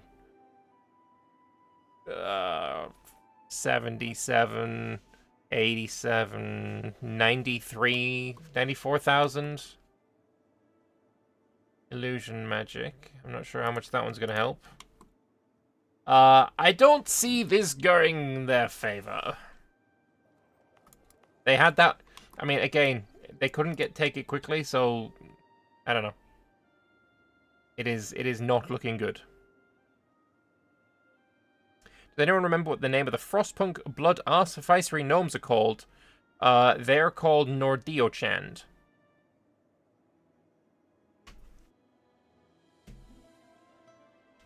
I don't know how close they are to implementation. I don't think Hoya is in this DevClash. And he was the one that talked about it before.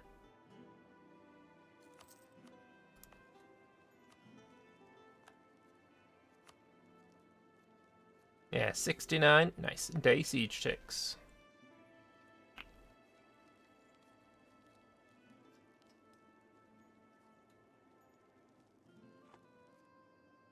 How's our expedition marching north?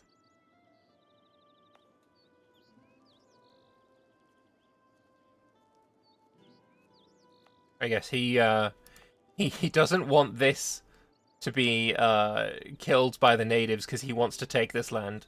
So I guess we now see what is going to happen here and who's taking what. Looks like Azure Expedition is going to be taking these roads.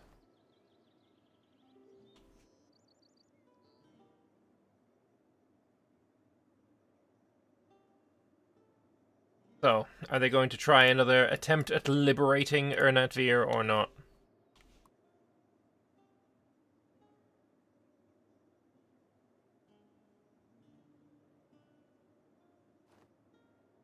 And here he goes.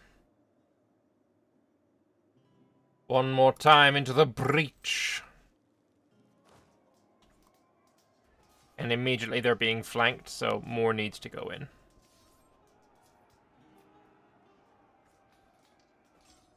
Oof, bad shock roll.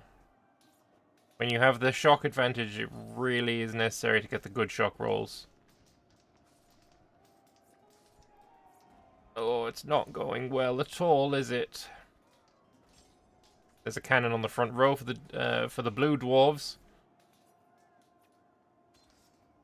It would be close if there wasn't another 60,000 waiting to reinforce.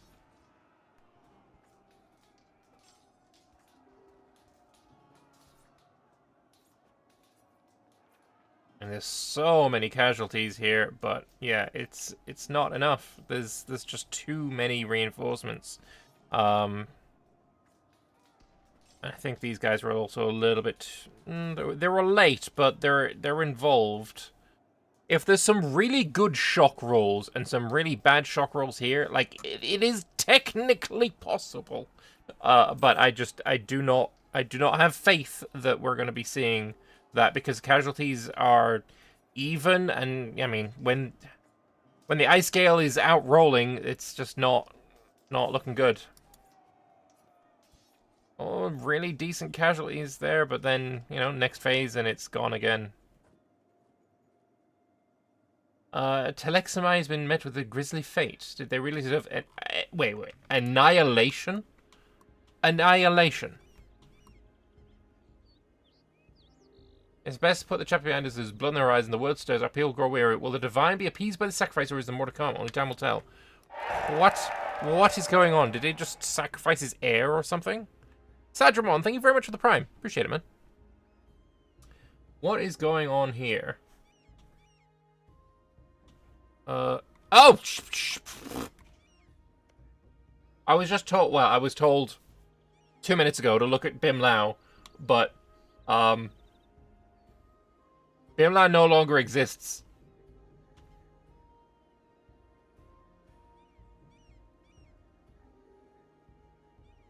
The localization was the wrong target. Okay. Bim Lao just got murdered. Bye-bye Bim Lao, I guess? Who was playing Bim Lao? That was Ariel. Bim Lao technically... They've been moved! They're in the Infernal Bastion. Agrados' dumping ground. What is going on here? Bim Lao got yeeted. Okay, so who took colonialization ideas?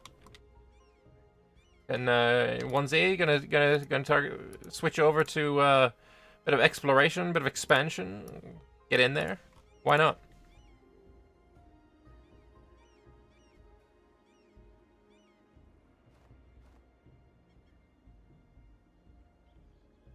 Bim Lao is in the timeout space. Bim Lao has been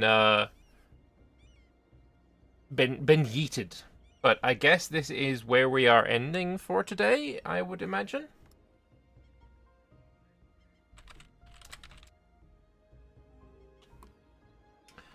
But yeah, I wouldn't mind having a chat with RiverDoge so he can explain himself.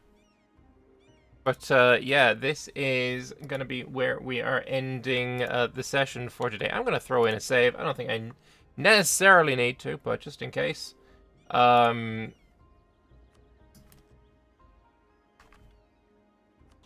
But yeah, this war, I guess, will be concluded in the next session of the Anbennar DevClash. But for right now, I mean, it does look like a Jover situation. They're actually assaulting the fort. It's going to be painful with 134% fort defense, but it is not looking good for them. I think Ditto might not be coming back next session. If I was, or on a different tag, maybe. But yeah, thank you all very much for watching. I hope you guys enjoyed the Anbennar DevClash. I will be hosting again, maybe not hosting, but I will be casting it again next week at the same time, so, or maybe an hour earlier, hopefully an hour earlier.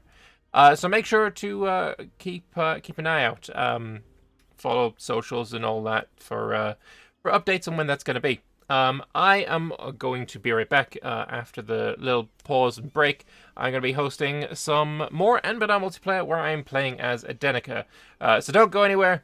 If you're new here as well, click the follow button, and I will see you in an moment. Toodaloo.